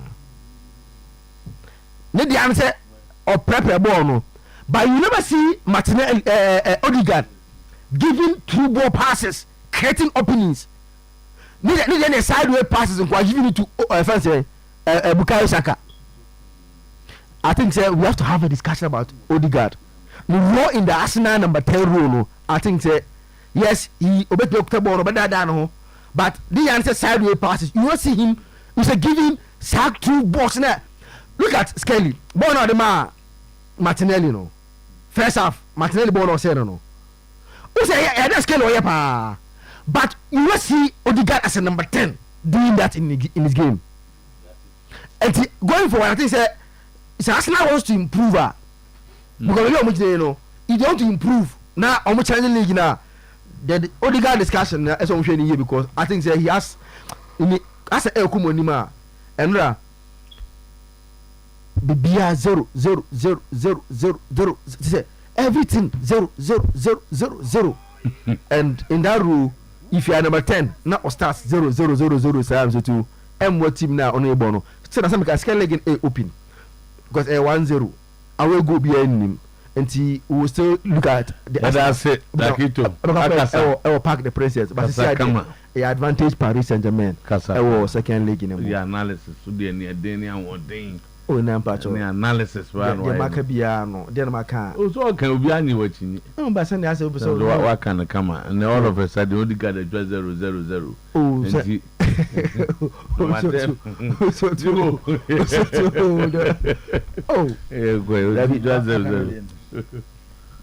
But Barcelona ebo Inter. Only say Inter recent form no. Yes, and yet, but we are Champions League. In their last 3 away games, the Champions League, Inter. And see, baby, as much as say, or more form in their last 4 games, winning just 1. But open one opponent, I'll bet me at this terrible Barcelona, this Inter team. Yes, Inter have not won in Spain in the last 20 years. 20 years, the movie was Spain assassin so. And 3 drawn games, and almost lose 7. One of the drawn games in the last 2 years when Inter played the Champions League final and the route of many Barcelona, Echo bought 3-3. Our company. And Saturday night, Echo bought 3-3 no. Skriniar and Zeku, and Zeku Kwane free Saturday no. And it's precisely the same team. And Inter they go share Barcelona. No, Barca a lot of changes in their team. Barca will hold the ball more than Inter.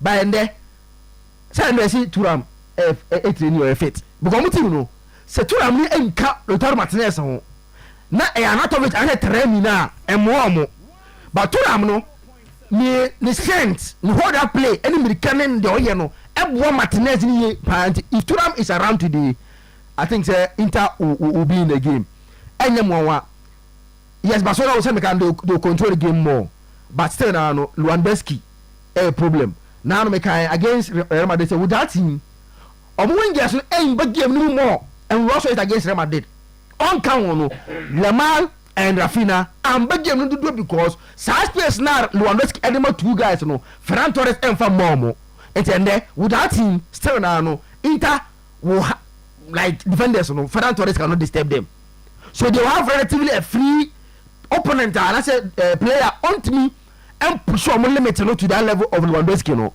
and that will be advantage Inter Milan and Inter Milan strength no omajibo na wie no oma defend low block no omajibo na free Barcelona and same no their transition quick very efficient and almost two chances or better one difference with the other teams now more Champions League you can we saw Arsenal 2 good chances Oman Shebi PSG about 3 or 4 good chances almost about copy.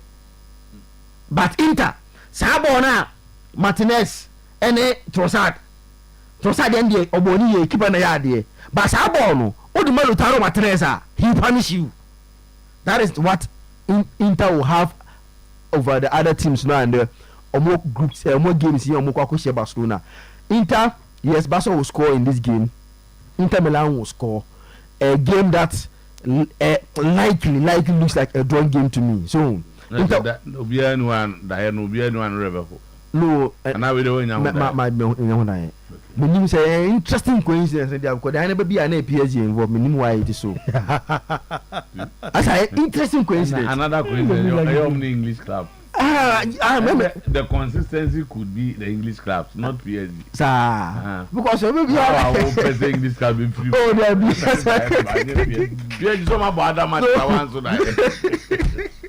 I do. Okay. Zaki to be nipa. You do.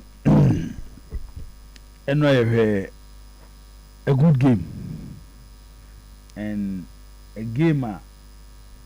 Men can I say Arsenal for me that's who and that's who after I dem who you know. No, it was a fairly balanced game. Sir. Oh yes.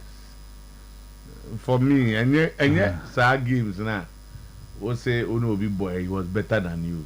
Sir. Yeah, maybe this woman. I saw a balanced game. And no give me. Just that. One of the teams looks like getting what they look for. And I see football return legs could face could be different. And yes, our game now is near WWE and that's all I can say. Eddie, I came before the game. Eddie, of course, it's a semi-final of the Champions League. I don't know why. Once I know you didn't come on, I make a choice. Say offer Arsenal team no na for PSG team na majority of the attack so mo ko position so a omo use omo wingers nti wing play is so important to their system so omo system ne be function they need their wingers to function nti enwa the emphasis na wo Kvaratskhelia and Bukayo Saka na omumienu no zuto ba ko na be the game changer no only the obeshe but how important ba ko betimi finding the day to disturb the over defender against him inti Enra Bukayo Nuno Mendes Kvaratskhelia Timber ofa battle mienu a who said the clear winner was Kvaratskhelia Bukayo Enyanide and Enra was one gamer not even against Mo Salah this season why the best player in the Premier League so no here Luis Enrique was careful with Nuno Mendes movement Enra one gamer mean to me count to more than twice I'm using Nuno Mendes outside the center line get the job done, cut Saka off adwuma no yɛwie sɛ wofa Kwaraskelia ntutu players ɛne wiase abrabɔ naa no sometimes nneɛma bebree ka ho ɛna ma nipa yɛdu hyɛ da du mpɛmpɛnso bi yɛ ka ho asɛm ɛno na meka wɔ ha sɛ yes ɔsɛ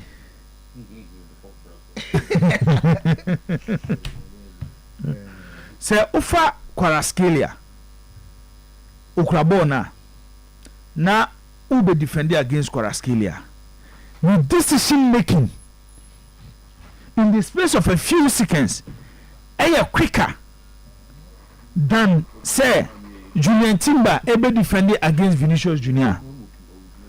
Vinicius Junior person chichi ball no ho odi na fafa ball no so Kwaraskelia nye those type of players or you're more direct. It's defending against him very difficult. And you know me can say Timber kill Real Madrid game because he took Vinicius out of the game. By playing against Kwaraskelia, how quick and fit he will struggle. And anyway one gamer Timber share Arsenal GCA. Menezaki to ya don't know how to say no na e corner. It's eventually the only goal of the game. What's it? Upon oh, then a boy. Bonnie day. How many times he went passing? Difficult no put in the bini. First tackle, second, third tackle, no money yellow card. So I'm yellow card. In Tiafe, oh, corner so abebre. And no, say, Otuo. Who get it closer to Kwaraskelia? Or a quick thing. It's born a cofa yellow card nearby. Once a quick turn, no, and the team bent in the result in the yellow card. And I'm a displacer on your selfish distribution Vinicius. Sabo no de ma Osman Dembele no. Vinicius and Kobe tried to dribble Timber. It's way more of a team player. It's the anyway game I bet yes say Luis Enrique any mistake. So we had the direct replacement for Kylian Mbappe. More of a team player. Now, ye no. Zutu. Every game is actually a reason why Arsenal lose the Premier League title. They are not clinical. Say Ufa, yes, Donnarumma had a lot of good saves in the game. Martinelli, Trossard. But locating the right moment, baby, a ball never to put the ball inside the net. I Arsenal problem this season, especially their forward line. Then again, say you should go now Dembele share now, and then they show the importance of defensive midfielders. Pateno mo make no. Sa baby a Osman Dembele jina ye. A single Arsenal player putting pressure on Osman Dembele. So Arsenal with defensive midfielder, all the qualities and the eye of a defensive midfielder. Osman Dembele has a freedom no. Should I be a Dembele far ball no? From PSG half, moving to Arsenal half, located Kwaraskelia. Baby obejina ye no. Defensive midfielders at the second man won in Tifie. Almost smelly danger. Adiani banner a omu and send the defend the square. It is a ball mostly a bypassing defensive midfielders a chess adiana banana thing. It is the absence of Thomas Partey anywhere in the Arsenal game. Actually, how important are Thomas Partey to the Arsenal team? PSG team was not talk because already no said the British press now describe them say they play in the Farmers League. But what them against the top sides in the Premier League this season? Liverpool, City, and Arsenal, Omar Villa. Their players and their flair. For moment 4-3. Vitinha, Neves, Fabian Ruiz. Omo nyina ye technicians. So we for teams away Europa. Now we for more boy in the midfield 3. Just say AB Barcelona bebo Dion, Pedri, Gavi, and Dani Olmo. Their core duty as midfielders is to hold on to play. And to Mojiboa, hardly now say Vitinha Belusubo, hardly now say Neves Belusubo, hardly now say Fabian Belusubo. So for these 3 players, none of them are classified as a defensive midfielder. But how they are able to retain the ball quickly, they don't give you the space for you to detect for them. But these are not defensive minded players. This is where Luis Enrique comes in as a coach. If you acquire a PSG team now, by individual players, many sure said this is the best assembled squad PSG since Akata for take over. But my team so my during the tenure of Katafono, when the team look likely, say finally, Champions League is closer to Paris. When was the last time Arsenal lose a home game in the Champions League? 2 years ago. This is last Arsenal lose a game in the Premier League at home. I think so. Madden. I think Newcastle. Newcastle. Send the FA Cup. No, Arsenal. No. Arsenal lose home game this season. Newcastle 3 times. How much Arsenal back? In the league. The FA Cup. FA Cup. Oh, okay. The FA Cup or Carabao Mbafo. Then Newcastle be Arsenal. In the Premier League, Arsenal are yet to lose a game. In the Champions League, Arsenal are yet to lose a game. Emirates. See, I know assembly here. And the best before I know assembly here. Oh.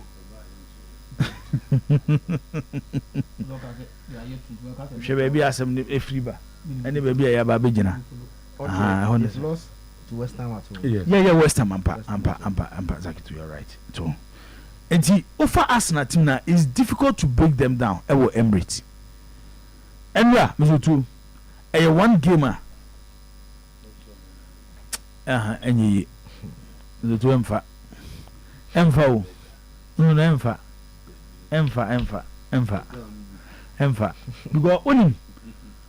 Baby, I'm the Arsenal coach. Say no.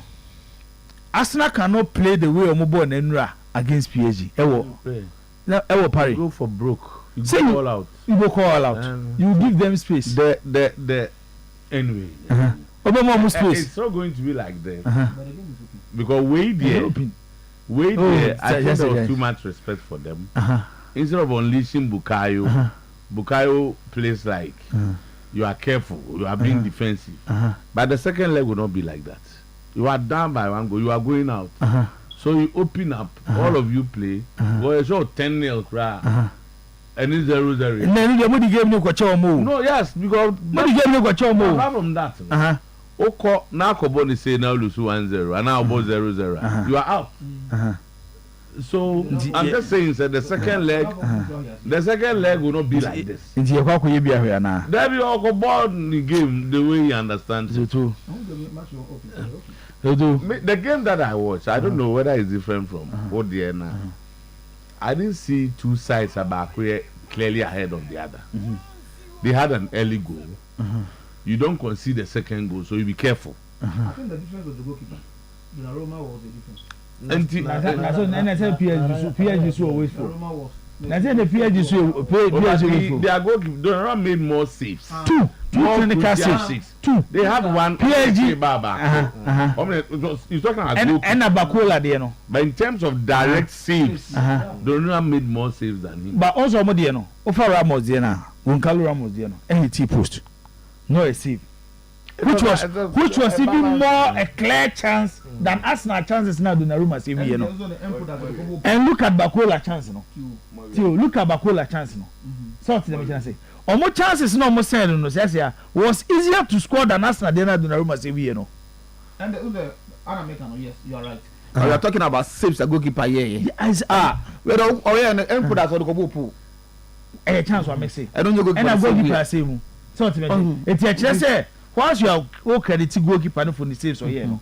So almost one half need they were clinical and also better net. Good. But you still it's a gamer clearly I only me for myself. No, me too. Only me for myself. They are very good side. Unko Tio, Oba against an national team. Before this stage, Wakoshe Real Madrid. Okay, Wakoshe Real Madrid. Confidence on Modeba game no. You don't go to Emirates and play like the home team. Why? Fourth time as a BB. This is a venue during the group stage of the Champions League. Omaba lose to 2-0. Arsenal no nene bebono. Arsenal kwashe Real Madrid. And 2 legs na Arsenal share 5 goals against Real Madrid. Madrid share 1. Then only say team be share. Ube Gina Stadium what say they win obo home. Arsenal never away. Everything about game or my team winning. Even look at their supporters. They took over the stadium. They took over the stadium individually. What their players actually on the pitch now. It makes the job very, very difficult for Arsenal in the return leg. It's a game where they remember another season where Arsenal journey no. So to ebesi wa haya menya sure say ombetia bibi sunkum bia ebetimi abroso at this way no mama and emizo to minim kwaya Arsenal be first obesi PSG of France. Okay. Because they have what it takes till omo wa kade na yeti ayekan ye can the number of saves a goalkeeper here. What Donnarumma from Liverpool Anfield Donnarumma ewo Aston Villa game no. What Donnarumma yesterday? Ushe goalkeeper mo anyhow crucial my what their defenders. Shomo midfield how they are able to contain pressure and control supporters for stadium. Show the quickness of the attack. Desiree Joe, Kvaratskhelia, Ousmane Dembele, their movement, interpositional changes. A bad thing. Arsenal a bad thing. Zoto. Here, move kwa nya Aston Villa score line ibu ho. Mbe punish mo. Because said o musi di ball ni tumika no. Arsenal for ni ntimi fa ball ni tumika sa. This was a move run and match. No game. They ran with the ball. Oh, na so far. People is analyzing as if a team that had won 4-0. No, a team that played and the opponent could not do anything. They matched them. Every department of football. Arsenal matched them. They scored 1 goal, 1-0. But you are making it look like they said they were 3-0 beer. When team Babu, after scoring 1 goal, no, the team that was closer to adding another goal. But they had chances. Arsenal had chances. But they had more. Their goalkeeper made saves. They had more. And so they are assuming they had more. more. Arsenal also had chances. But they had more. Their goalkeeper was busier than that. They had more. Also, they were wasteful. It is matches like this. You don't conclude. You don't conclude like that. Those are the analysis for me that fits the game. It fits. They could even be slightly better. It's not like the difference was so big to the extent. Where a gamer. Anyway, that's how you saw it. Even during the stages of the game. Even during the stages of the game. Now Arsenal decided to defend. Oh, but that could be strategic. Don't at this time. You don't need to concede the second goal. Who consider second goal? You have given up the second leg. Which coaches do that? Which any normal of Arsenal? It wasn't a normal day. But when you saw opposition, you should not defend it. I agreed. You see, a Drew baby, you want to keep a certain scoreline for second leg. A Basa who could defend who keep a scoreline, then you have to consider say based on how the game was going. Based on the say I just see no more tear jina but said your mobile now 100 share more. Usually you don't take that to second leg. And I make us say, who saw Masha one no? Sas na neighborhood. Until they have the home advantage. If you have the strength to beat them, you don't say I'm managing one day no Masha Momu for being can never go return. First leg game. Any second leg game. And then you the crew. And the coach which means a baby Edry. Let me concede that I've lost the game. But I shouldn't concede more. Go prepare and come back. Because the Omoyen, I can score them when I do these things right. So I'm saying in the return leg. Yes, I'm saying that you can say they have an advantage based on what we saw yesterday. But to conclude saying Aston Villa, for me, it doesn't reflect what I saw yesterday. Based on the analysis I would since I was saying. Time on Mushe go no. The coach considered say no ball. It could be. It agreed. It could be. It could be. Say coach if you say. Me protect one no. Till me koye bibi ahom be two, which makes the second leg difficult for you. Based on the course only. Team na ye ne sa analysis no. E team a wo bo home. Which year if you say me ba they need a BT1. I'm even assuming say Sana coach. It's what funny say everyone BT Arsenal. No, assuming. Say, what say at the pastor was still defending. I'm saying I've seen coaches are careful because there is a second leg. Because so I shouldn't concede the second goal. And just say everyone game now a boy, you know. At a point when say fancy based on the analysis you are doing, and they reflect it on the minds of Ateta and Arsenal coach now. Actually say or concede say no ye bibi one here. You be second leg no why me because consider stage na drone. I'm finding it difficult to score.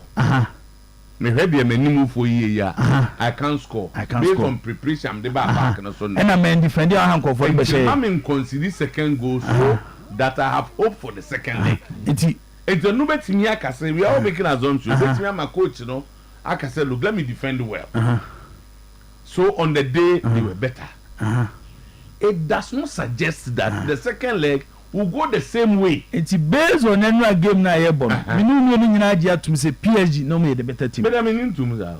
Oh, so what's my okay idea? Let's say who can defend them. And I'm saying that the Arsenal coach should have had that mentality.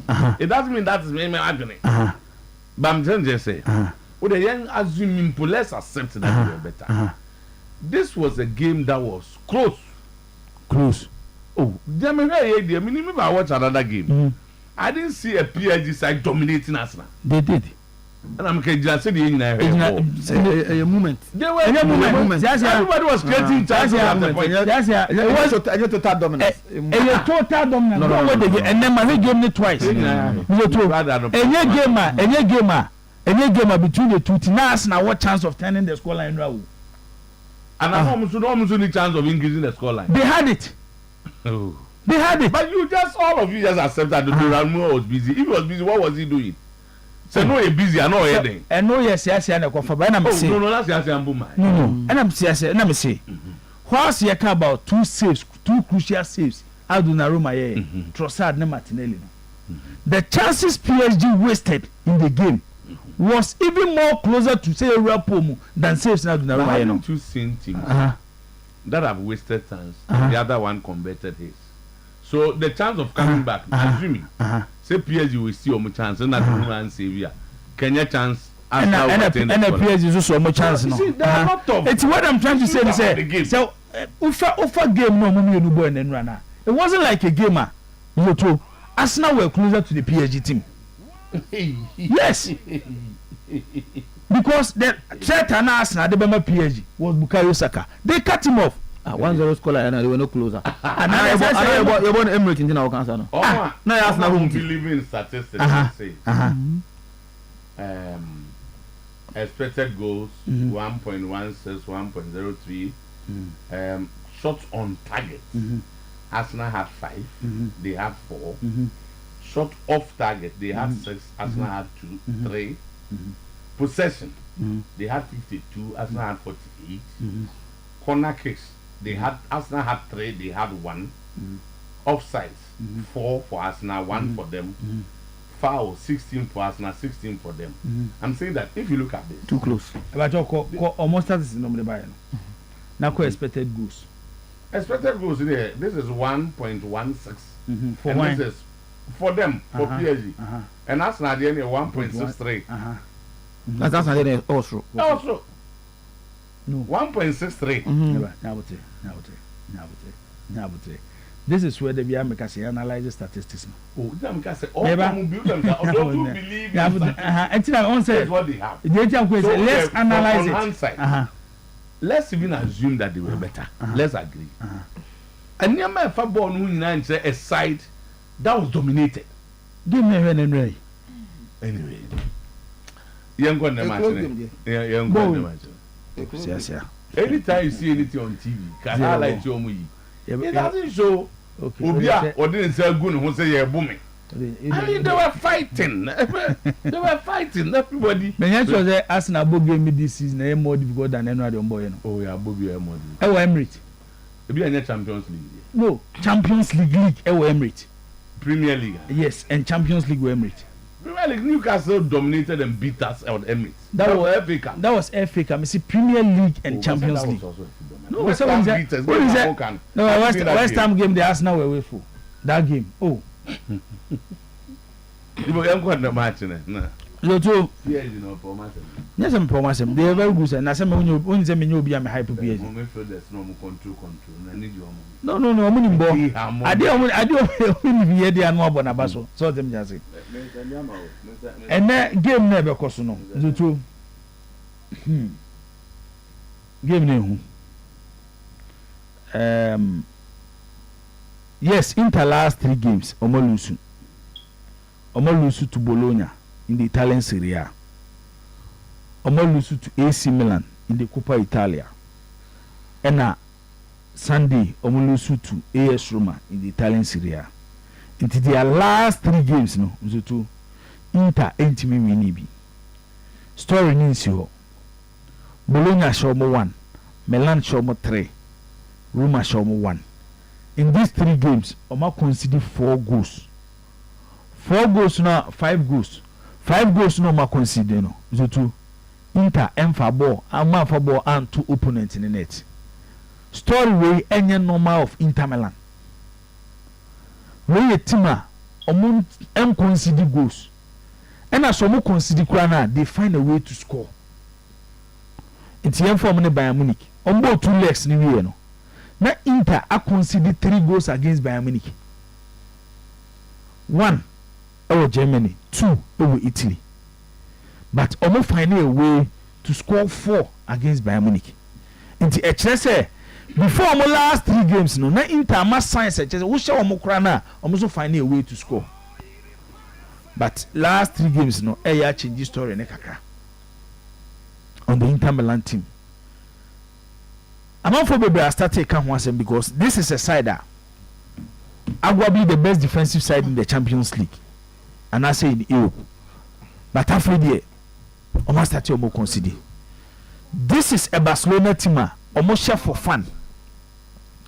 So far 37 goals a Barcelona team share in the Champions League. Emu 27 Rafinha, Lewandowski, Lamine Yamal. Almost only the front 3 of the Barcelona team. Before Inter last 3 games, no, I got these questions Emma out for people to ask. Hey, dear Nessie, Inter my brana, and we need the energy to fight again, Anna. But I mean, can't me. Inter team ni a teamer, they struggle against teams from Moko on a low block. Until they go Bologna, only Bologna game, no. Bologna is still on the low blocks till the last 15 minutes of the game. Because na Inter were a midweek game against AC Milan. It is Simeone Inzaghi decided to make changes in the team. And Bologna used a lot of energy in the last 15 minutes. Eventually, and Mussolini shared the winner. Against AC Milan, Milan is still on the low block for the first half. And I'm making sure in the second half, they will have a lot of energy to punish Inter. Lucky for Milan, the first half, Nana Jovic share the first goal of the game. Into mobile second half, they had that advantage. Against Roma, Matthias Sole ball on the 2 net in Roma decided to soak Inter pressure. nti a team at this stage analyzing them are very, very difficult. But if our materials and the Dukoshiane system near the Kobodia, and can you gamer the style of Barcelona and the system of Barcelona is suiting the team because Barcelona ball in the high line. Inter one of the best counter-attacking teams, and they was as so. And they know how to defend. So far, team now, Barcelona strengthening. Then we talk about Lamine Yamal, who becomes so crucial when Barcelona are attacking. But you don't take anything away from Rafinha, who is more direct. Lamine Yamal there, he enjoys the entertainment part of the game and or added to the contribution to goal scoring. Rafinha, I more like Yankon Mejibo na Mikopos nim. This is where Inter Milan, when backs no, will have a lot of problem in there. Federico Di Marco against Lamine Yamal. I know Inzaghi will decide to start Damien instead of Dumfries because of Damien defensive abilities against Rafinha. The strength of the Inter defense the left side of Inter defense, Baksoni and then Federico Di Marco. With these two players coming up against Lamine Yamal, Maka Baksoni as some say, we talk about and they defend the center backs here one more assassin. But me, when we talk about left-sided center backs, he has matured into the game to become arguably the best left-sided center back in the game. It's a one gamer. Alessandro Baksoni. Side defenders no moves through some umbeko attackers so. Side defenders now they know how to carry the ball to support their team when they are attacking. It's a different dynamic actually say. Yes, Oshe types of Italian defenders are he looks even more complete. That Obi to say Chiellini, Obi to say Bonucci, Obi to say Bazzagli. He reminds me of Franco Baresi. Knows how to defend, knows how to control the ball, and knows how to attack. And see, and they gave me a game I'm so told. A few moments nobody decide the game no. Pedri for Barcelona. Nicolo Barella. Or the Trossardi with Pedri for Barcelona, Nicolo Barella. I'm using these two players because the midfield battle after winning the ball, Wajibo and the midfield at the ball by the Inter team, they look up to Nicolo Barella because of how good I'm to me pass a ball. Barcelona looks up to Pedri. These two players will be crucial. One game I'm to adding. Based on interesting form, it gives Barcelona advantage, especially Marco winning the El Clasico against club a friend say Real Madrid. Bema boda mama Barcelona 2-1. Okay. Barcelona 2-1 against Inter Milan. Captain, humble Spain. Yeah. Bema 2. Yeah, Buffy. Thank you. Now, I'm looking at the headlines now. So one thing that interests me most now, Coach Ouattara's future will be determined by the outcome of the House of Folk Asante Kotoko game on Sunday.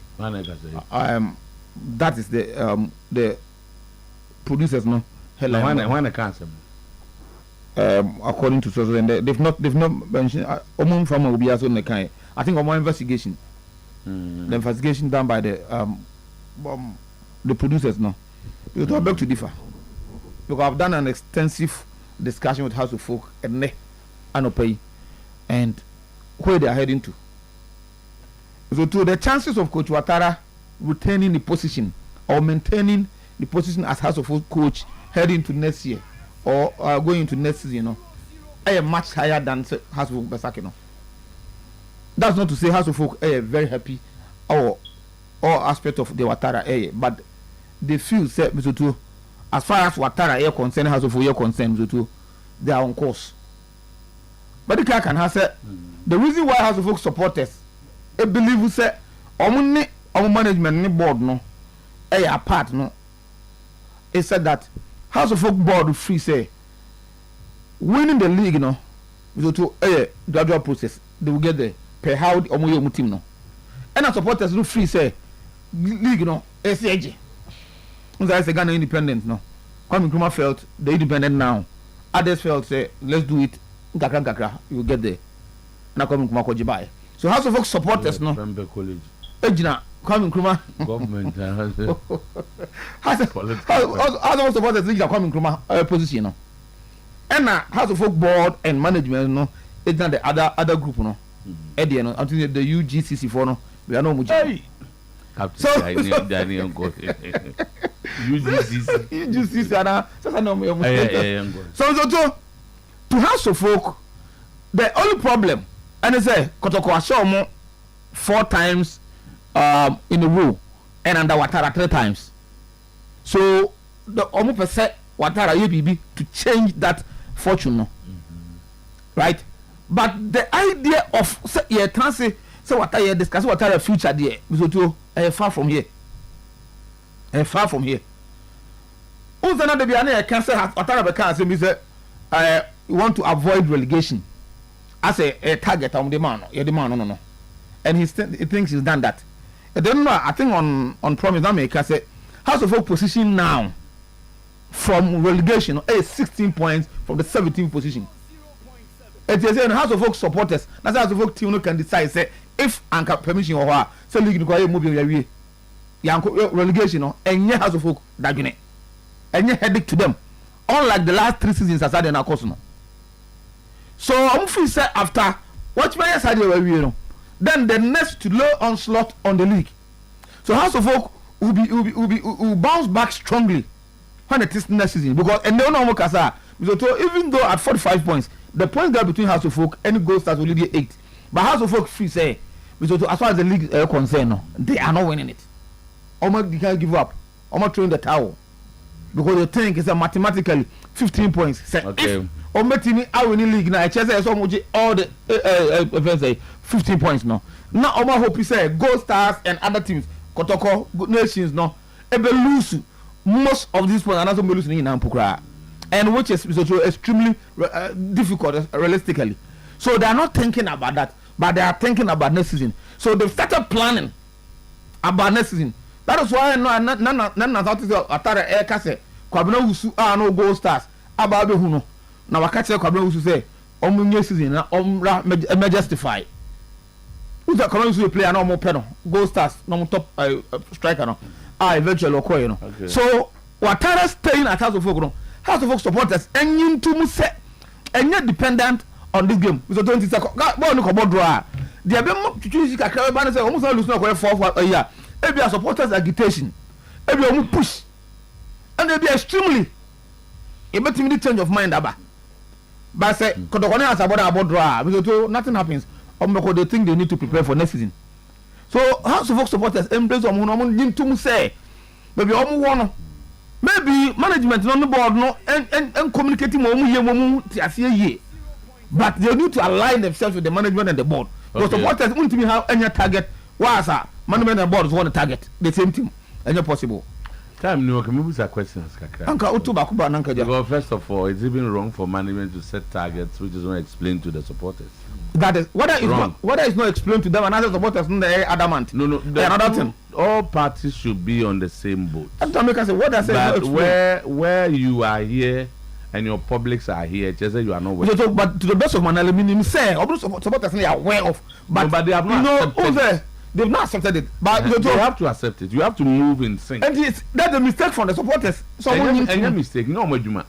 It is a work of corporate House of Folk to let their people understand. So, and then there be so one well, that's another example. You know why Kotoko is a big club, just like House of Folk. Yeah, but they accepted they were rebuilding because the message was communicated succinctly. Also, more convinced. So what's them now? Wokano, the entire see being saying now what per one more bet me a calm na to masum. And yes, at the beer you'll be in trouble. And that's at the beer there will be problem. As a time in Tiachino. The GFA president Ketokraku has revealed that he is determined to avoid the challenge that led to the downfall of former FA boss. What you hold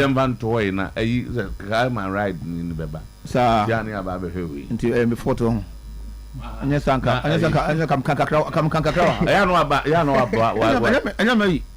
I'm not from Shavin.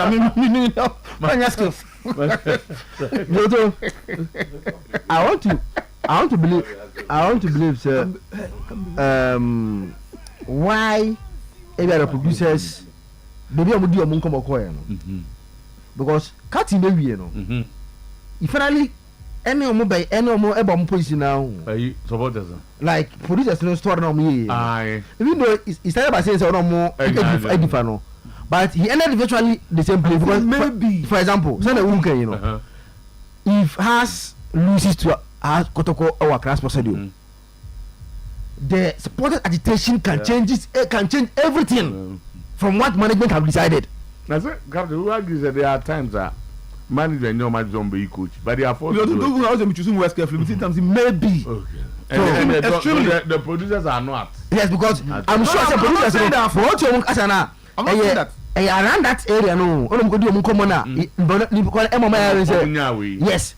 If the unlikely event that Fiji banner, but it can force management to take this in the among generation come by, but they will force to take that. And scouting the source as a manager, okay, even whether they lose or not, management will say what are achieve what they ask him to do.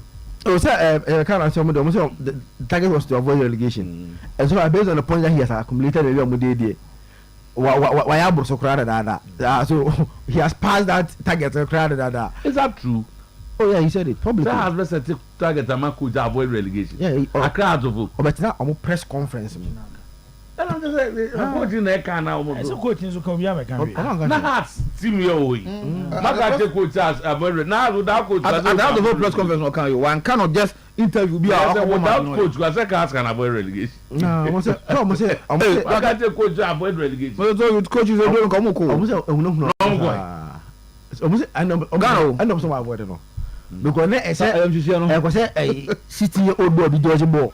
Sa dodge na eja no. But so dodge ball na say probably dodge. So me no kan. But so Mate say coach person at Ogun say initially no na Nisika no he insisted say omuntu ni nyama na sa na okọ. That was what he told the IMC in the initial omuntu ni nyama na sa na okọ. But Omudin come on money I say they can be able to pay that 20,000 no. Then later on add the you know Saturday you know man drive and the call keep course. And he Matisse by Friday Kotoko are preparing to clear the other where they are smooth because usually they are ready to clear the other 16,000. Don't go GF na GF akofre where they almost pay Kuka be. I want it to be very smooth and you know.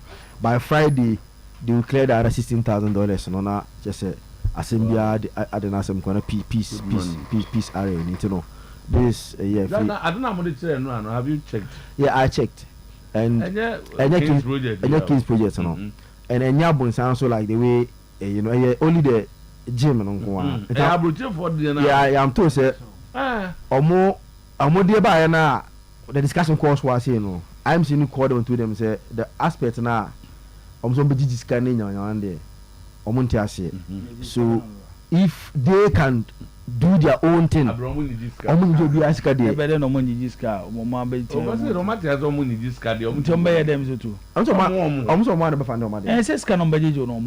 well, I was almost calling on the public. No, who's released by a group on best camera there. So my mostly no more calling on their members to contribute and on the baby. But the all members is care about the end here. Baby, I say, Ubi man, Ubi best camera. If it's your members, I mean, say members. But only is then your members.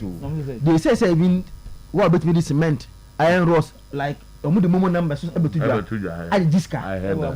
I was gonna hide na. But see, there's a members. Almost says hard there be and omu tiasi. But say more members na mu beji musika. There's omu discard na ba na say omu nye bi anom de abane de top project. Say am say omu no. I say no because one say no, he is the chairman of Circle 001. Okay. Okay, I say you should be by about amount for Sika no Majia.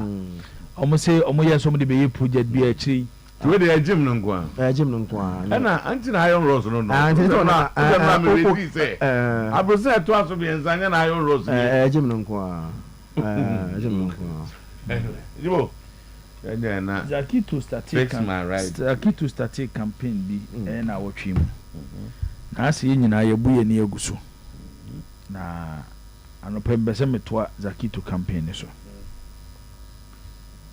mizotu ese aka 5 or 6 matches na ewie league no men cut to favor one club but me cut to favor Ghana Premier League weekend enra na for the more league weekend league how our fixtures from the Babon game on be show like let me say 2 games and on be show Mediama on Friday then Kotokone has on Sunday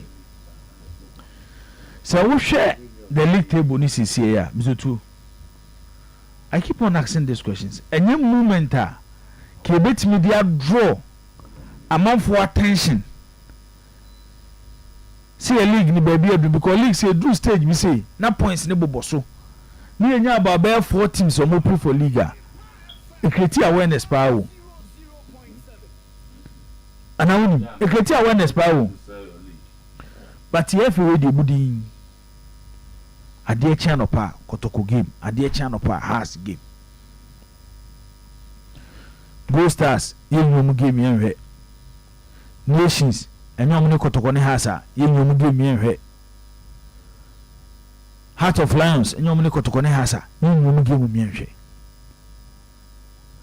another point ni say ye league ya yebu na no duade ya concern association for bi krata ba bonten say 21 weeks yemtua referees ka ema referee George Seja ebe confirm say ye nokre yemtua referees ka no a kire say ye de league na to say wa obetimi aketa for referee bi akona ko geta for referee no mo ananya points so obetimi ahwe referee nko a atwa ne ka sika wapa bibi kakra de ama ne baabi ada kona koye na referee ni mo na win game na ko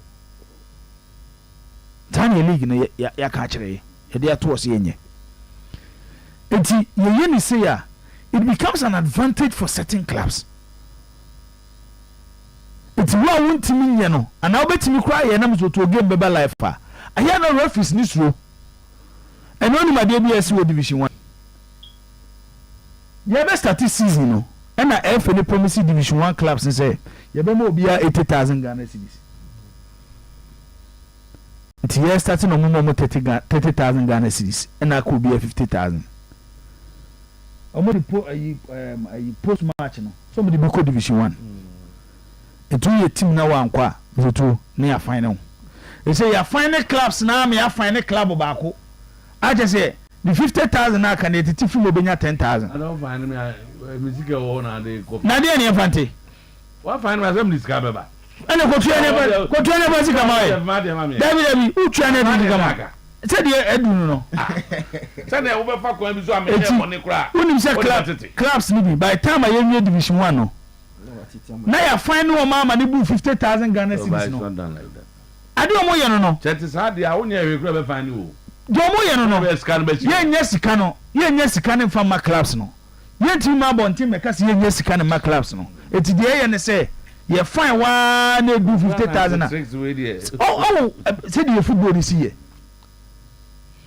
oh kwa mzoto football na ye eti nei edu sa stage a wona ya na big club ye big club forget about the remedy for here on Saturday no mzoto I'm not in support of said the omoye no but to do mo pusu omo no hwe classico no afa na referee no ho ponya Barcelona na Barcelona remedy for referee mo win game no I don't know the reason why Kotoko has that sort of say mo dey be twa mo game but ma no mo compete for league ni he ntwa mo game live how my be we are okay no we are eti we are the Kotoko and no supporters enya ni da so Zito be share dua na afa league ni abam no mo wura ha no mo mpani fo no you know more than a niche so mo ready to fight for the league ntoso mo ma dun ko tani myself mi to na yenyi Go Stars game enyi Nations game Yen na so dey compete for league title. I don't know so we try me game. Yen no be an hwebi. Ni who say afi baby you do it's on the fair grounds. Jebo me na ase. Zak ora omo na hia omo. Yeah. Ibo na yi na na so omo. No, I'm not first. He has been raised here. Yeah, yes, that's I'm surprised on Munye because by now I was expecting Kafudu where the sun cultural. Where the sun cultural. You should be writing it to the FE. Neiza. See if that's there. For division 1 class na buso that's what I can boa. That's ya find one here where you mama. Yes, pay the be ma buso. We later better. And they knew 28. Yeah, 2 pay na. It's very hard to come here to tap on to one. I no. That's why they go be able to maybe. No strategy omo ya no. Because mun tin twem tata. What come am here boni ati me metua. Tio. Say sika na say yenyan. Eti yenwe season no. Maybe am so to your final be about 56,000. Yes, so they can 6,000 to 50 near the ate. Good. Face my right motor car so.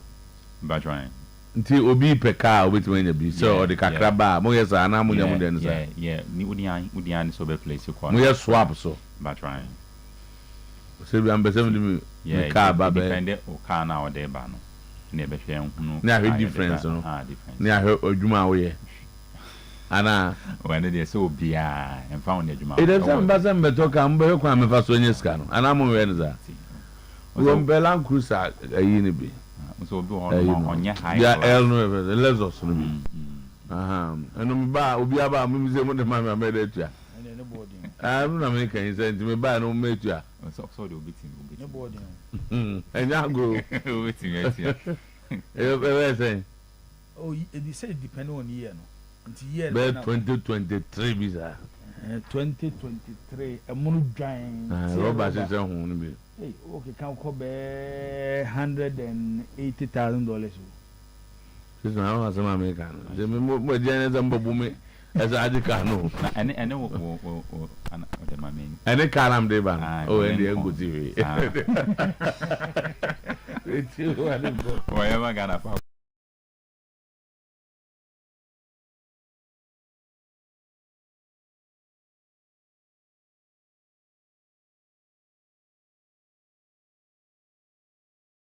General service is the best place I was say or opted for now in the Dijuma.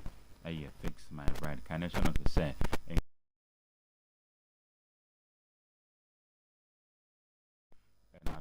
Georgia Hotel Asuya a Honum Gia number Sono Sabria active not what friend now on the ending come on 0500 210 191 and I face 055 149 8884 na watimi ene ye na bon komo na bibia ko fine na diga ma be free on 0500 210 191 and I face 055 149 8884 na watimi ene yen and so abon komo na bibia ko fine and so at the amount yes and I'm the current contemporary world of digitalization tena ye de abe phone fidie and I detective for tahodo bi a wo oka no ho sene ye be ya ene yembo ye timu enka se 40 say na woka no ho nanso bon so be kwa akohwe mu no na nya sa 40 na wo sa aka ne mu nti ye se bra na yemfa fidie nti ka no so na detective 40 bi a